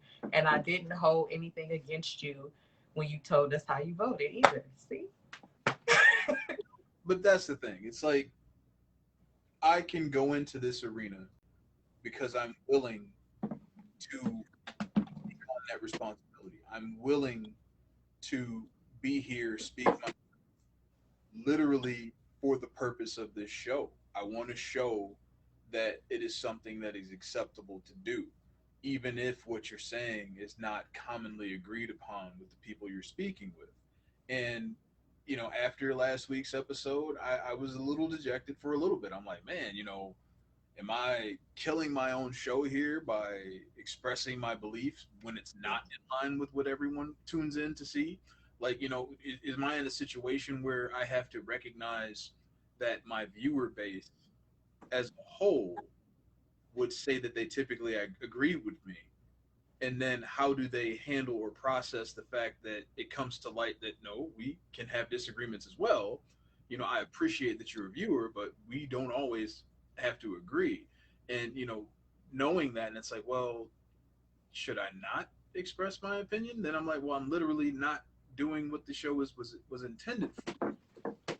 Like, you know, I understand that I have to do that, and I understand and respect the fact that I'm going to get pushback, as Brennan likes to use the phrase, which I've started to utilize myself now. I appreciate that. Thank you. But I was willing to take on that. And I feel like there are some people who are not familiar with doing something like that. And that would be a huge step to put yourself out there that way. And that is a huge emotional hurdle to overcome, regardless of your position, because you can be very consistent in your beliefs and the message that you share and present. However, you may not be used to having to directly answer for that position in real time. And that's the big difference. Like, if I'm in a comment section, you know, I may be busy at work. There may be literally something that I'm doing and I didn't see what you typed. And then I hate that. I look at my phone and they commented with something that they felt was very poignant to the conversation, and it's been 40 minutes and I haven't responded because I'm like, oh, well, that just looks like I'm reclused back into research to come up with something to say. We're like, no, I had a response right now and right at the ready, but I just didn't see it. So, you know, to not have that safety net to be able to disconnect from the communication as you see fit, and then to come back later. Because what's the one thing, as someone who has a conversation with someone that does not align, what's the one thing you hate the most? And it always comes 4 or 5 hours later. You're having dinner, you're sitting down, taking a shower, watching TV, whatever. The conversation's been over for hours, and then boom. And another thing. That thing. It's over. It's like, that's the thing that people hate. So you don't have that a lot of times in the comments. You have that time to come back later. We can have a discussion in comments, and I can respond 2 days later in the same comment stream with my zing. You know, and here we are right back into the conversation where you can't just sit and stare at a person for 40 minutes without responding. What to say. So I understand that there is a difficulty level that some may not be able to overcome initially. You also have other people that I've had respond to me and say that they don't feel that they can emotionally handle having a conversation with someone that does not agree with them on a specific subject that may be very passionate to them. That's true. It's about maturity too. It plays a big deal. Handle having a conversation with someone who doesn't agree on these things that are absolute facts to me. And to that, I try to say, well, hey, you have to be able to roll with the punches. Like, if you don't agree with Trump, and this is something that I appreciate, you guys were all able to give valid reasoning on why you would not vote for this man. And I respect that. And that is fine. And I took a lot of that information to heart. Like Kim brought up the whole, environmental thing, how you can't shoot at tornadoes. And I'm like, you know what? I haven't figured out a way to shoot at tornadoes. There may be a point where that changes. However, I did not have a rebut to that statement. Like, if you're doing dangerous things to the environment, that is a problem. And I wholeheartedly agree with you there. My only counter to that is that this thing over here with my one issue, I hold more important than that. But to be in that situation where, now I have to sit here and take in all of your perspectives who, given the situation, we're all aligned on your side. I could have taken it that I was being ganged up upon. I could have taken it that way, but that was not the case. It's not like you guys were just like, well, actually you were, because a picture was posted of me looking very confused in a screenshot where everyone else was in agreement with your laughter and smiles. It's a joke. It wasn't shared on all platforms. Yes, I know it was potentially being attacked for their beliefs. I'm a person very, very passionate about the right to life, and they're of the vein of thought process with it that life is absolute. If a life has started, which they put at the extreme genealogy of life, it is precious and from that point should be protected. And again, as I've stated already, you are free to believe what you want to believe, whether I believe it or not. This person is adamantly vocal on social media, but it's always through memes. And you get to those situations where you come across something they post, and now people are starting to do this meme where it's actually just text, and it looks like you are expressing a thought, but then at the very end of it, it says, copied from so-and-so. Yeah. You thought it was, and then you find out that it's not. So when you want to respond to it, it's like, I'm not even really responding to you. I'm responding to whoever made this meme, and that's not what I want to do. I want to have a conversation with you. I know you. So I want to communicate on what you feel, how you feel about it. And we just can't get past that veneer of the meme's protection. But this person, I'm like, I would love to have him on the show, because I'm like, you have a very passionate belief structure, and I would love for people to hear your perspective on why you feel that way, because there are a lot of my viewers who may not agree with you and not understand why you can feel the way you feel. And here is your opportunity to give that understanding. Whether we end and still disagree or agree, at least now we can understand why you feel that way. But they would never come on the show. They wouldn't even consider coming on the show. But again, I feel like a lot of that is because they utilize the meme basis of communication as opposed to expression. And I'm sure if I walked up to them and said, hey, why do you believe what you believe? Tell me. They would tell me. They would tell me in concise manner on why they feel the way they feel and what facts they have learned to come about that reason. It's just that like you said, it's a personal, like with your professor reading an essay, it's a one-on-one.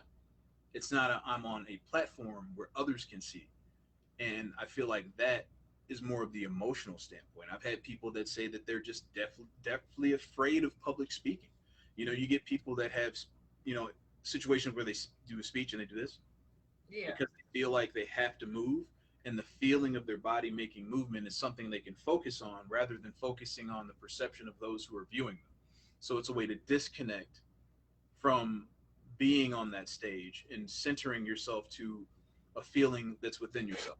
It's almost like closing your eyes, even though you're not. Right. And, I don't have a problem with public speaking, so I guess that's why it's easy for me to do a show like this. But when I took speech, my very first speech that I had to give, I purposefully lied throughout the entire speech just to see how people would perceive what I was saying. And I was saying things that made absolutely no sense. I've never flown in a plane. I went to Europe last summer. You know, did I go by boat? You know, so it's just like I was purposely just throwing out nonsense or contradictory information. One, were people even listening to me? And two, how would they respond to it? So at the end of my speech, people started questioning me. And I had to answer on why I was saying the things I was saying. So it's like I purposely threw myself out there to be the joke, to be made fun of, to be, you know, attacked, if you will, to see what it felt like.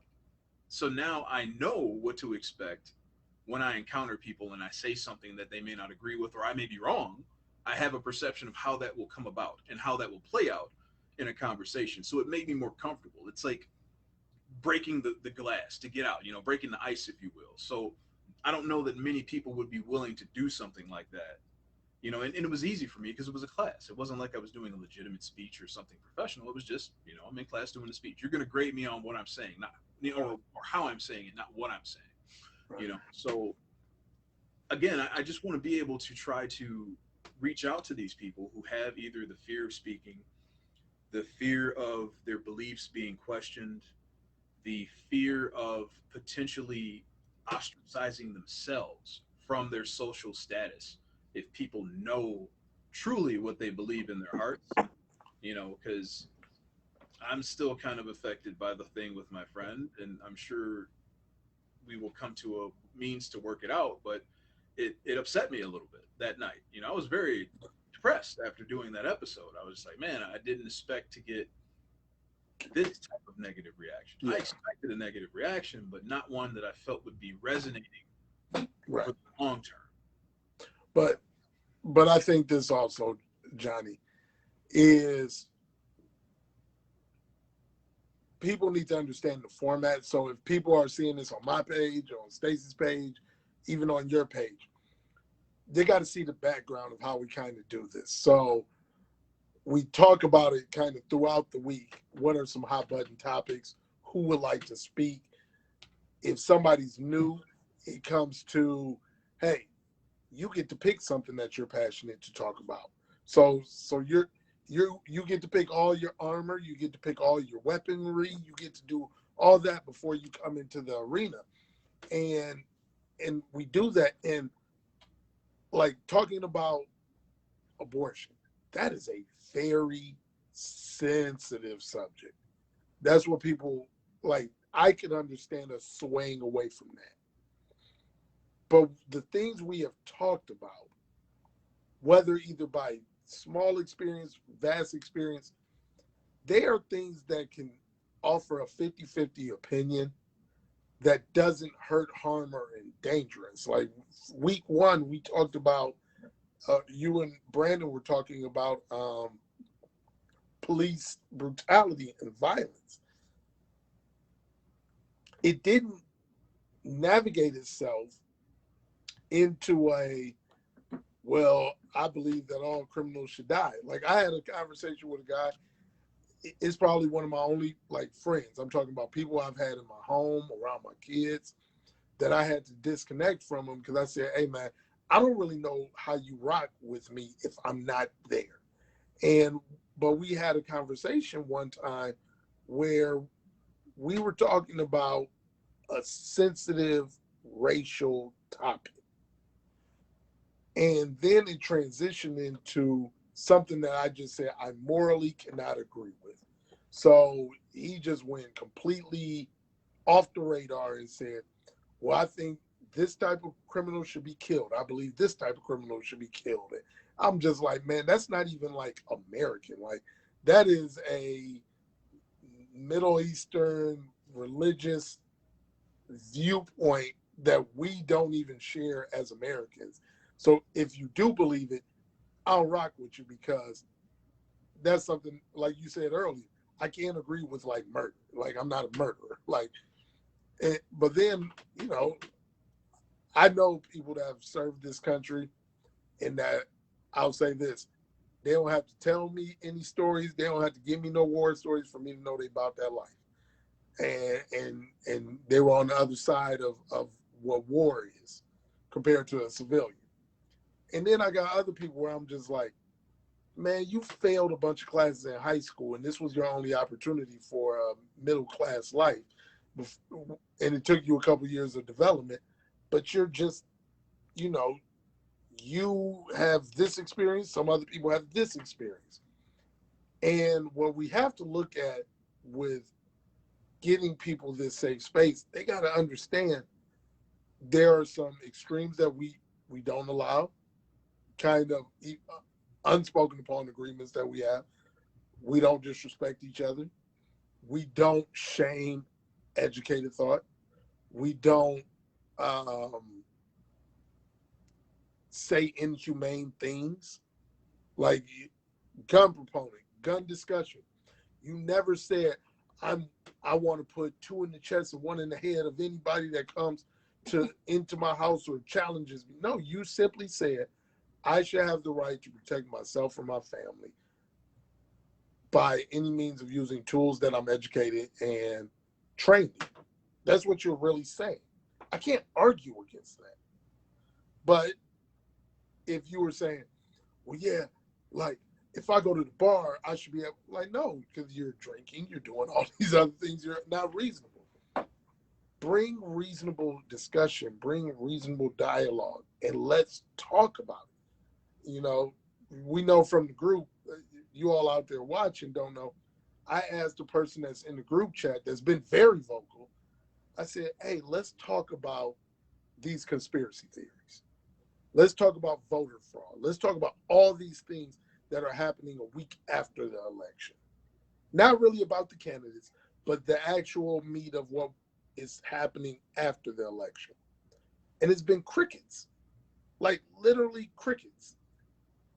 And that's my thing of, I want to respect your opinion, honestly. But I can't respect your opinion if you don't bring me anything. If a kid says, I know what to do, I know what I'm doing in this class, but never turns in any homework, I'm not shocked when they fail the test. And that's, we want more people on here. It can be whatever you want to talk about. You know, grape jelly compared to strawberry jelly on the PB&J. Who cares? Like, these are difficult discussions. But we have real life difficult discussions in our chat. Like, we do. But it's respectful. I mean, you know, there's some comedy to it as well. But other than me and my boy, yeah, y'all a whole something else. But Johnny, you had a real life difficult discussion with your friend post the last video. Like, that was a real difficult discussion. Like, right.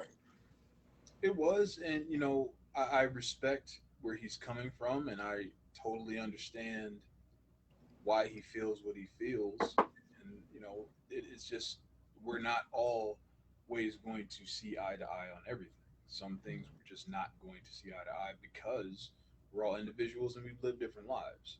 You know, and you know, it's like, yes, I owned a Camaro. It had a V8. It was a fast car. I don't consider myself a car guy. Like, I wasn't one of those dudes that's just out here every week. I have to change a part of this car or do something like that. I just had a car. I liked the car. It was fun. You know, I wasn't a car guy.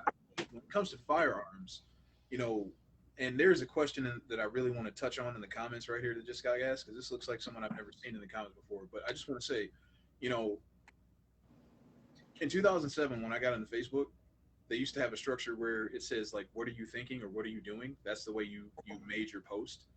And that hit me like a ton of bricks a lot of times, because I sat down and had to actually introspectively look at myself. Like, who am I? What do I believe? What do I present to the world and society? You know, what is my identity? And it took a long time for me to answer that question. And in firearms, I found purpose. I found a way to teach, educate, and provide a constructive means of doing something in society. So it became where, yes, I am a gun guy. You know, that is who I am. I don't just own firearms. I am all about it. You know, so I guess that's why I'm so passionate in that regard. But to answer this question, someone asked, what's your thoughts on systemic classism running America? I mean, from my perspective on it, and this may be different than yours, like, this is a capitalist country. So ultimately, the goal of everything we do is to gain wealth. So people in positions of power are still going to want to achieve that goal. And given that they have power, they will construct means to further that goal. So I guess it's inevitable that the people of power will sometimes use it to benefit themselves. But we as a society have to recognize that when those decisions become a detriment to those around you, that you have to take pause. Like sending our brothers and sisters to war to bring back oil was probably one of the ugliest things I've ever seen happen in this country in my life.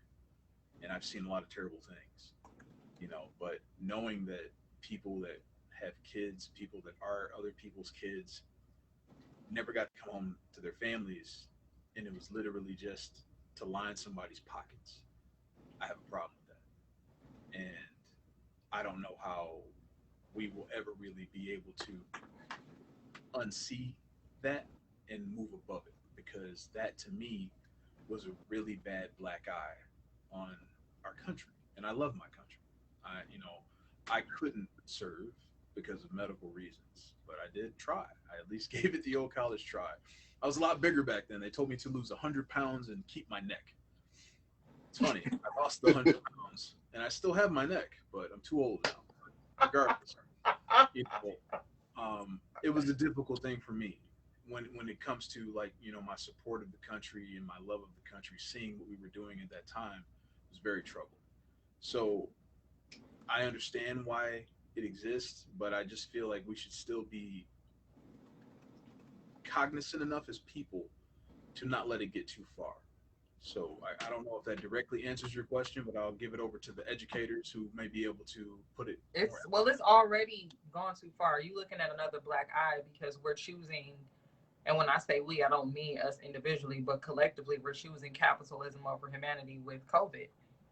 I mean, the way it's been polarized and the way it's been stated, the economy needs to be opened back up. The economy needs to thrive. The economy needs to come back. You can't keep shutting down. Open these states up. Liberate these states, because if the economy shuts down, we're doomed. And it's like, well, when did the economy become more important than humanity? Like, we've always come back from a recession. We go through recession cycles every 2 to 3 decades, sometimes sooner than that. But when lives are lost, they're irreplaceable. So you're putting the value of lives against capitalism. You're saying you're literally reducing it to numbers, saying, well, less than 1% of people who contract COVID lose their lives.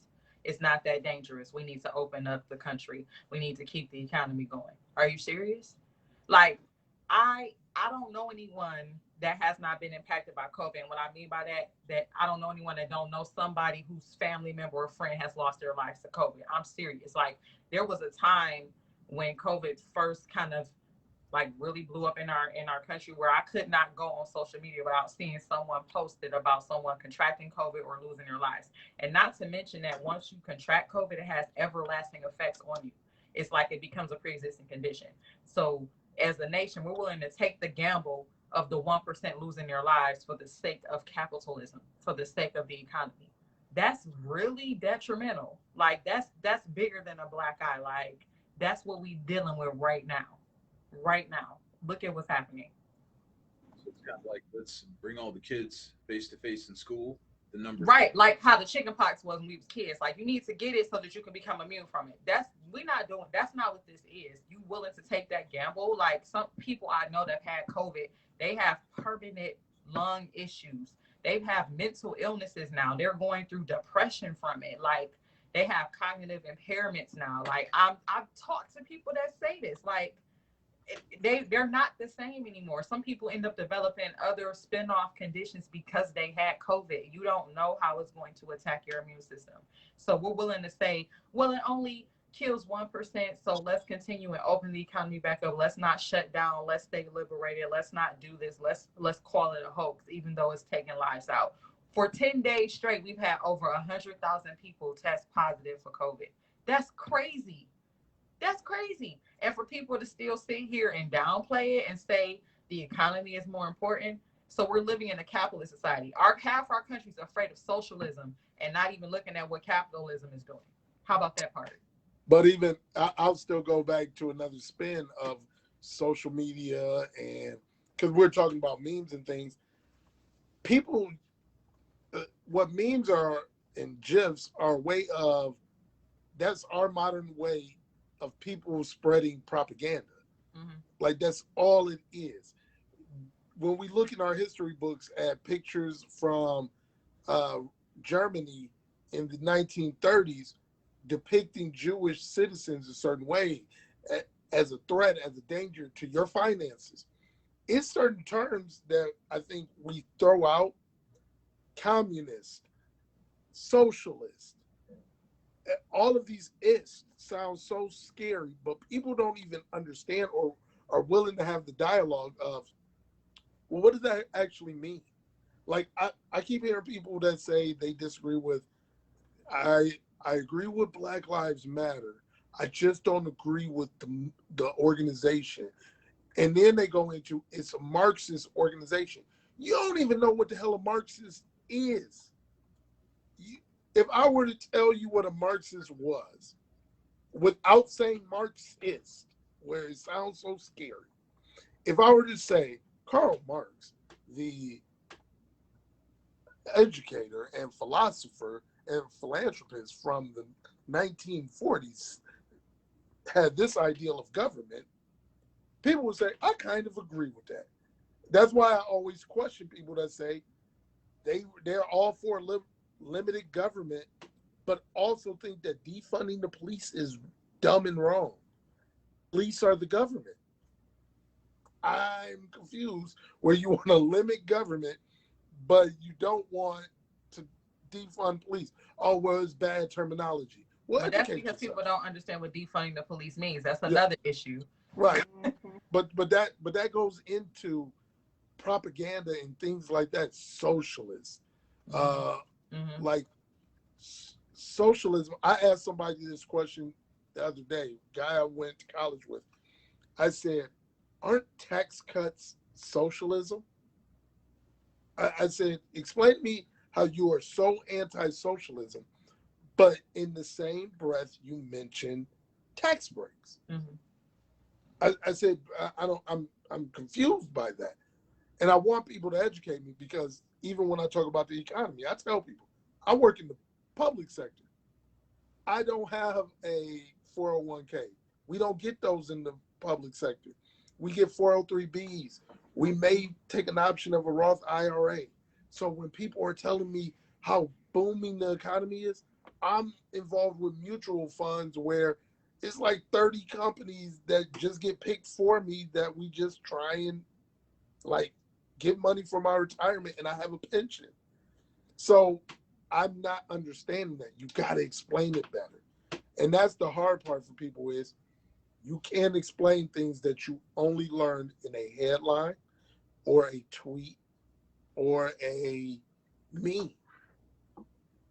That's not evidence. Oh man, I mean, I would say just reading the headline of an article instead of the actual article is almost more dangerous than the memes. Absolutely. You can just see the way they put spin and how they, formulate the headline, and you just like, that seems weird. And then you actually read the article, like, that's not really what this is about at all. But, you brought up a point about the propaganda, and that struck with me because essentially you could make the argument that we've been fighting against propaganda, and fighting that fight against the propaganda that's been spread on social media via memes and whatnot is a threat to the people spreading the propaganda. You don't want your propaganda to stop, so you don't want to be questioned on it.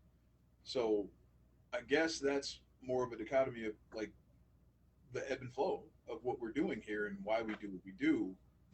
But that also brings you all the way back. It's like with Black Lives Matter. It's like, well, if you're arguing against Black Lives Matter, one would perceive that as racist, because you're literally saying you have a problem with the position that Black Lives Matter.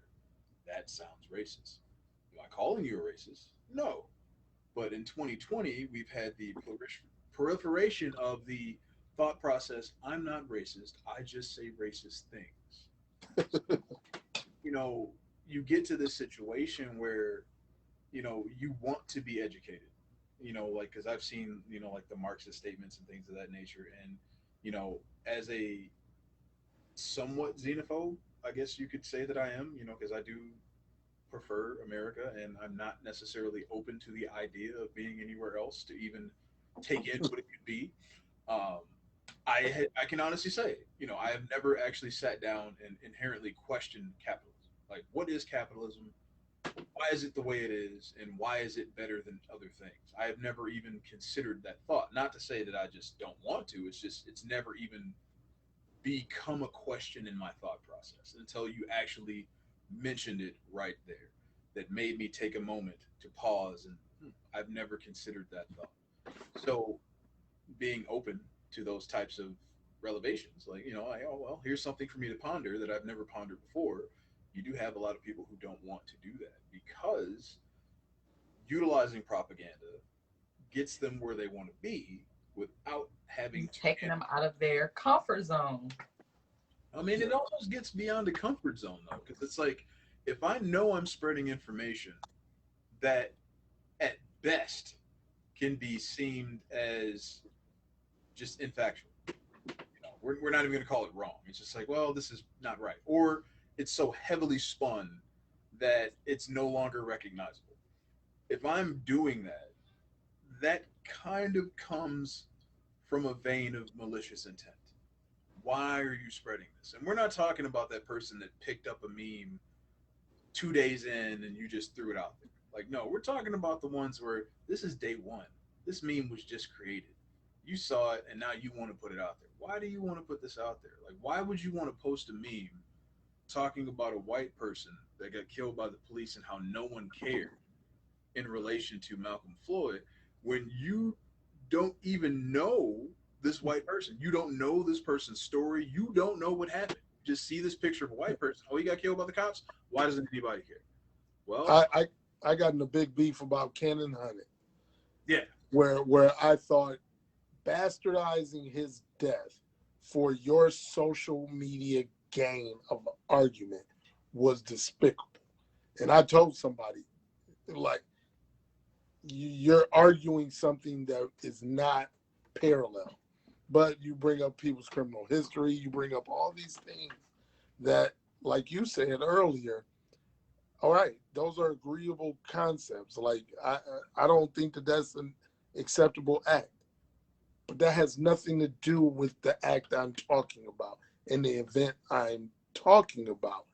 And people have to, it's not just confidence to defend yourself. You gotta have an open mind. Like, I did do something. I tell people I'm honest. Like, you're not a xenophobe because you love your country, but you're not anti other countries. You're not in fear of other countries doing something. You just are being pro something is different than being anti something. But I think what's different between like the three of us is we are confident in our flaws and willing to grow within those flaws. I like this because this platform makes me accountable for how I speak to others. It makes me accountable to make it a safe space so that I can be educational. Because I do get to that point. I talked to that young lady I'm talking about, or middle-aged lady, and I said, you keep talking about nuclear families and you don't even have a man or kids and you're 45 thinking you're going to get either or. That's just mean of me. That's me attacking. That's not going to grow her. Like, there's no chance I have whatsoever of us having constructive dialogue. But this space, but that comes from hours of comment sections, hours of seeing the memes. And like I said, I'll go back to it. I tell people, I'm fine with a meme. Just do it yourself. I love making memes. I love making GIFs. I think it's funny. I send them I shouldn't say this online, but whatever. I will sit in, when I used to work at Southfield, because they can't fire me anymore, I used to text people jokes in administrative meetings all the time just to see their response to when they saw it. You know, I love sending the Marshawn Lynch hey, I'm only here so I don't get fined. Like, that's comical. But I don't send, anything such as, I'm so sick of working with all these, white people trying to teach black kids. No, that would be absurd. I don't send a meme of Louis Farrakhan talking about the white devil. I don't do that. But if you're going to be creative, and like you said earlier, Stacey, if you're going to use it for its entertainment and comedic value, separate that from sharing something that is racially, culturally, intellectually, gender, sexual orientation, insensitive all around. Because that propaganda is dangerous. Because if you're spreading a message that says it's okay for this person to have been shot by the police because of XYZ, and people resonate with that and they spread that message and it continues down the line, now you've created a culture that believes that truth, regardless of whether it's true or not. So now you've created the situation where that person may become a juror and they're standing before someone else who has lost their life, and that, this person has to answer for that. And they're like, well, he had this, and this, so it's okay. So that's why I took a stand against a lot of the stuff I was seeing, because I'm like, this information that you're spreading isn't just insensitive. It is literally dangerous. And it's dangerous to me as a person that I may have my life taken because the person that did it saw these memes. And that's where I have a problem with it, and it's like when I question people on it, they immediately were like, well, I'm not a racist. And I'm like, dude, I deal with you every day on a personal level.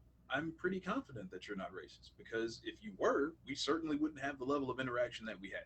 And that would be by your own volition. So I'm not saying that you are. What I'm saying is that what you're doing is dangerous. And if you don't recognize it, you are on a slippery slope. Whether you are racist or not, you are pushing racial things. And that is a danger. So, I don't want to put people on a pedestal here where it's like, oh, well, I agree with you, so we're going to give you this time and we're going to exalt you.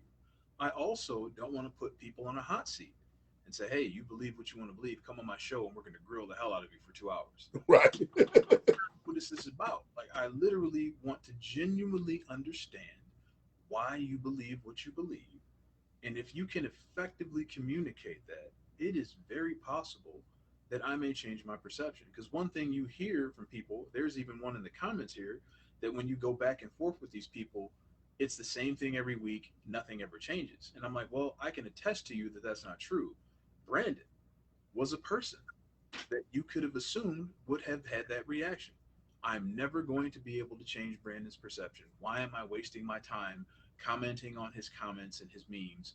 And guess what? He has been one of our most valued contributors on this show. And he has openly stated on more than one occasion that he's been able to gain perspective in having these conversations with people who don't agree. I would have not been able to add anything to that conversation about athletes and having a platform, because I'm not an athlete. I don't know that life. I'm so glad that I wasn't the person that had to talk to him that week, because I'm like, I don't know that I would have been able to do much here. So I'm appreciative that you were able to have that conversation with Brandon, because you can do that from a position of experience and education. And then when he had the conversation with Stacey on politics, when he found out right before the episode, she is a professor of political science. So you're not here just having, McDonald's in-table conversation. You are in the thick of it here with people who have experience and who have a level of belief based on said experience or education. So when they say statements, you know that they're coming from at least a measure of value. Because I can say, well, I don't like Ohio State because I'm from Michigan. That can be my 100% reason for making that statement. I don't know anything about sports in that regard. I don't know anything about the teams, the players, the positions. I can't give you stats for anybody.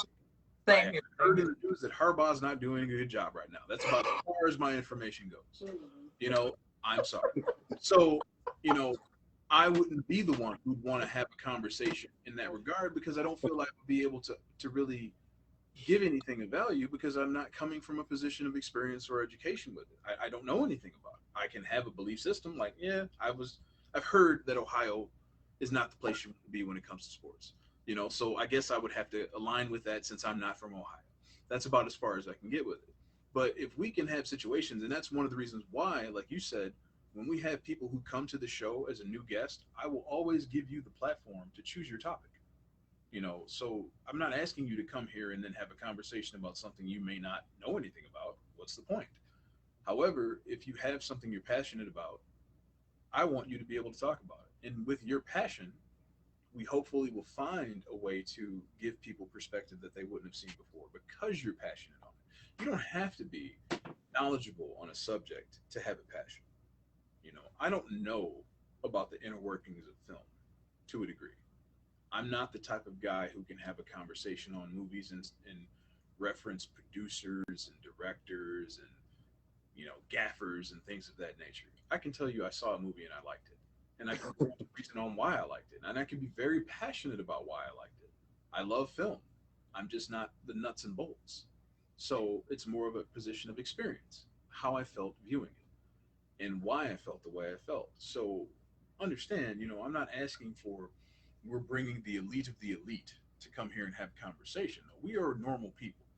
I don't know many professors. I don't know many assistant principals, but I have the beauty of having conversations with two of them every week, and that's great, and I appreciate that.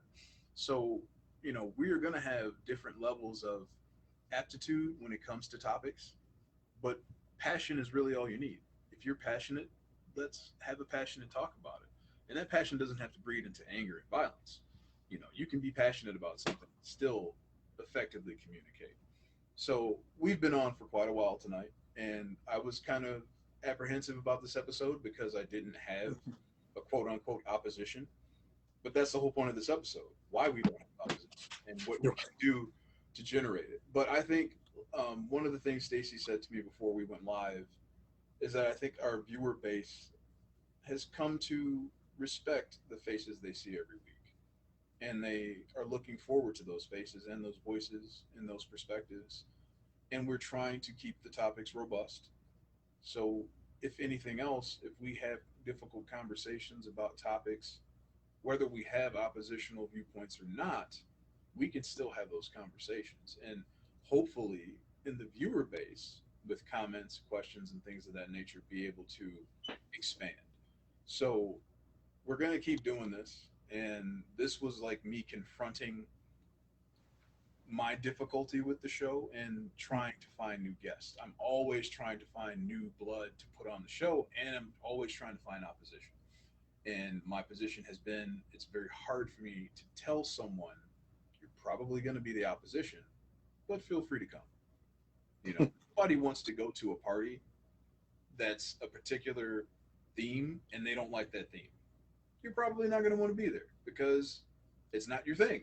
And I can understand that. But the difference is we're giving you a platform. You can go on the stage in that party and talk about why you like what you like. And maybe some of the people that are in the audience may agree with you and become fans of that same medium. So that's all I want to do here is just spread information and understanding. So I do this every week and I ask, people that are watching that may have something you want to talk about that you're passionate about, even if you feel like it is a hot take, come on the show. Let's talk about it. Let's get that out there so we can all understand more and get more information on it. And I can't stress this enough. Like you should be able to recognize just from watching previous episodes, I have been the opposition. It is my show. And I am still willing to stand in front of everyone involved with this project and say, I don't believe what you believe. And this is why. And someone brought the position that I should not do that to me, that in alienating my viewer base by airing my opinion. And ultimately, I just feel like that goes against everything that the show is for. If I'm not here to express an opinion, there's really no reason for me to be here. Now, granted, I have been fact checker. I have been a moderator. So I'm supposed to be impartial. And I try my best to do that. But if I am literally having a conversation, I'm 100% going to air my belief. That's the only way to do it. So I'm not going to shy away from those things. I'm sure there are many things that I can say that, may not be considered what you guys believe. That's just who I am, And granted, I'm kind of an asshole, but I try not to be Never. an aggressive asshole. I'm not going to force my opinion on you. I'm not going to force my Second Amendment belief on Vernon. Like, no, dude, you have to respect the Second Amendment. You need to understand its value because it's important to you.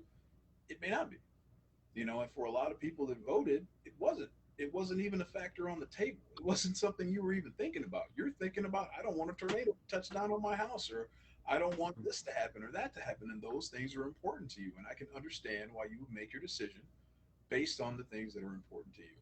Now, one could bring into question your value system. Like, why does Johnny value the Second Amendment more than climate change or more than social economic status or racism, things of that nature? But I guess for me, most of the things that you could bring up outside of the environment, I can literally relate back to the Second Amendment as to why I value this, because it gives me the means to fight if I want to fight for that belief. Like one thing, a talking point people like to use. Well, the Second Amendment protects the First Amendment. You can say that. You can, be accurate in stating so, but the First Amendment is still important on its own. So again, I don't want to ramble, but at the same time, I don't know how else to do it, because honestly, for the people that are watching, I know I need feedback. Like, can this work if we don't have people who are willing to share their opinion on the platform? Can this show exist if we don't have opposition?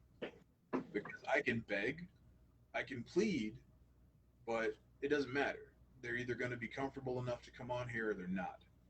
And unfortunately, I'm finding that they're not. And I can have Brandon come on here every week, but sometimes Brandon actually agrees with us. So it's like, you're not the opposition. So, but it's still different perspectives, though, regardless if it's straight up opposition or not. You know what I'm saying? You still get different perspectives. It's still a learning experience. It's still healthy dialogue. Let me ask you this, Stacey. Would you, as a viewer, want to watch an episode of Difficult Discussions on abortion where it was, say, Vernon and I talking about it, two males? Would you find the value in that conversation? I would say it needs to be a woman voice in that, because it's about a woman's body. But I would value having a male perspective. Like I was telling Brandon when we were talking about pro-life and pro-choice and abortion things, I was saying I've always valued hearing a male's perspective on it, because I want to know how y'all think and how y'all feel about it. But you do have to have a woman in that conversation, because it's about a woman's body, her reproductive organs, her body, her rights to her body. So a woman has to be present in that conversation. So it would have to be the three of us or the four of us. It couldn't just be two men talking about it, or it would not be received as well, is what I will say. So wouldn't it be fair to say then, without having an opposition base, that sometimes the value of the overall conversation may be diluted? Because if we're having a conversation about apple pie versus peach cobbler, like if we all like apple pie and we're talking about how great apple pie is and how terrible peach cobbler is and why it sucks, as a viewer, you don't have the other perspective. You don't have the other side. So it's like, well, how do I gauge what I'm seeing now? Because this almost seems like it's becoming propaganda. Oh, I get what you're saying. You want to have the spectrum. Yeah. I get what you're saying. You want to have like the whole spectrum. And what I'm saying is, and I want to say I totally get it, but what I'm saying is that even if you don't have like someone that's, so for example, let's put it in real simple terms. Let's say you're having a political discussion and you don't have a Democrat and a Republican, or a strong liberal and a strong conservative. You end up having a liberal and a moderate. That moderate is going to bring a different perspective from that liberal. That's going to bring out some new things that the liberal probably didn't even know or think about. You're still going to have it there. You don't have the strong conservative view, but you have a moderate view that's coming in and giving you some perspective and dialogue that's going to be a little bit different and offer some different insight. Opposition is desired for the continual dialogue, but diversity of opinion is, or even diversity of experience of the same thing, still offers Right. context. Going to college, I tell people that when I went to college, my experience completely different than most. I was an athlete, so I couldn't even take classes from 3 to 6 for 4 years of my college life. And then I also kind of navigated through college with a different experience. I got put in study table as a freshman with all other freshmen just because that's what we had to do. And then once we've shown that we can manage and do college by ourselves, then we didn't have to go to study table. Every freshman doesn't come into college with that type of structure and support and things like that. But if I'm talking to you, Stacey, about education and college experience, we don't have opposition to it. We just have diverse experiences. And that adds to some of the talks. And Johnny, I don't want to like pat you on the back too much. The one thing I appreciate, and like you're saying, even when it comes to kind of flack you got last week and things like that, I had to talk with one of my best friends, and he said, you know what I don't like listening to? A conservative telling me about their opinion on abortion. I don't want a conservative telling me their opinion about limited government. He said, I would rather hear a liberal explain to me that pro-life opinion, just because it adds diversity to, I already know what these two outliers are. I want to see how somebody may be on the fence or something like that. And that's what you're saying, Stacey, is it doesn't have to be conservative, liberal, black, white, male, female. It could be diverse opinions, even for the same outcome, I don't want to say perspective. Well, we might all share the same common ground, but we have different perspectives. We're bringing that ground. You know what I'm saying? Like, that's what I mean by that. Yep. Okay. Well, I do appreciate it, and we'll keep trying. Right. I look forward to it now. It's the like marathon continues.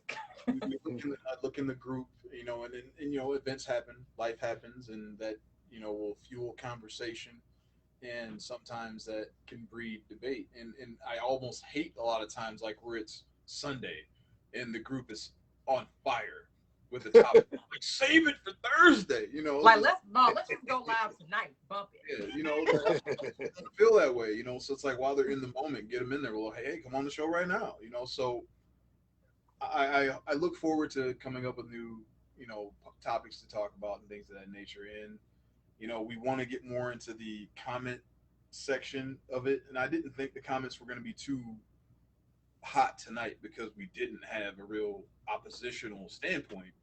But I look to use the comments a lot more going forward, and I don't want to cut people off. Like if you're expressing a thought, I'm not going to cut you off. Hey, someone's got a question. I need to answer that right now. We got to do it with respect. So understand if you do post a question in the comment section, we more than likely will get to it, but you just got to give it time. Because if like we're on a subject about ice and lemonade and you ask a question about pomegranate and sugar, I can't just throw that in there right there because it's not really going to flow in the conversation. When we get an opportunity to make it naturally come about, we'll look forward to doing it. And that's why I think I will institute a specific Q&A section where we can go over a lot of those points, or maybe I can't get to it right when you ask the question, but I will do my best to answer it. So, and I still haven't overcome the technical difficulty of not being able to actively type in the comments, at least in the window I'm here. I would have to go out of this window into Facebook proper to comment, and I like to look at the people I'm talking with. So I don't want to feel as though I'm disconnected from the conversation. I don't want you to see me doing this, while someone's talking to me. I feel like that's disrespectful. So I won't do that. So I may not be able to type in the comments actively. But rest assured, we will try to address any communication that's given in the comments. Because, we're getting like 200, 300, 400 comments on these videos. And I have to go back and watch these episodes 2 and 3 times to get all of that communication and dialogue. I appreciate it all. Don't get me wrong. It's just when we're in the thick of the conversation, sometimes I can't get to it. So we're going to work on that. But again, thank you for viewing tonight. I know this was a little bit different, but we just wanted to air that thought process of like, what can we do to hopefully bring in new contributors and our viewers. If you know people who you see comment or express opinions of a certain matter, bring us up. Like, hey, I know some people that are doing this thing. Maybe you should come onto the show and talk about it, because you obviously are passionate about what you're saying and people need to see it. And, that's what we want. Like I said, I'm not here to attack. I'm not here to tear people down. Like, yes, I support Black Lives Matter. I don't care if you want to call it an organization. I don't care if you want to call it a belief. My life matters. If you want to have a conversation to the contrary with me about it, feel free. You will find that I will be just as passionate in my disagreement with you as you are with me. But we can still do that respectfully. So it was an interesting episode tonight. Again, I really appreciate it. I'm curious to see what the overall feedback as far as what this was compared to our other episodes to move forward. I would love some contributions from our viewers as far as recommendations, things I can do differently, things I can do better. I'm always discussion topics, something like this. I appreciate everyone's input. Is there anything in closing either of you would like to say? Man, educate yourselves, people. Please join us. Yeah. Educate yourselves and let's talk about it. But heck, we can have book club review. I'm starting to really get into that second tier of graduate school where now I'm listening to audiobooks just for, not to get graded, just for information. So for context, for information. I bring it up a lot. We can't go through this world mentally segregated. That's the whole part about being in America. So, all right. Thank you. Stacey, you got anything? I would love to see some people come aboard and have these great conversations so that we can enlighten each other and share perspectives and not have a cat stuck in a jar type of mentality. That's an interesting euphemism. The jar with the lid. You ain't got to be stuck in there. You can come out. Interesting. All right. Well, thank you again, guys. I appreciate it as always, and we will see you next week. Hopefully it'll be something juicier, but we'll see what happens.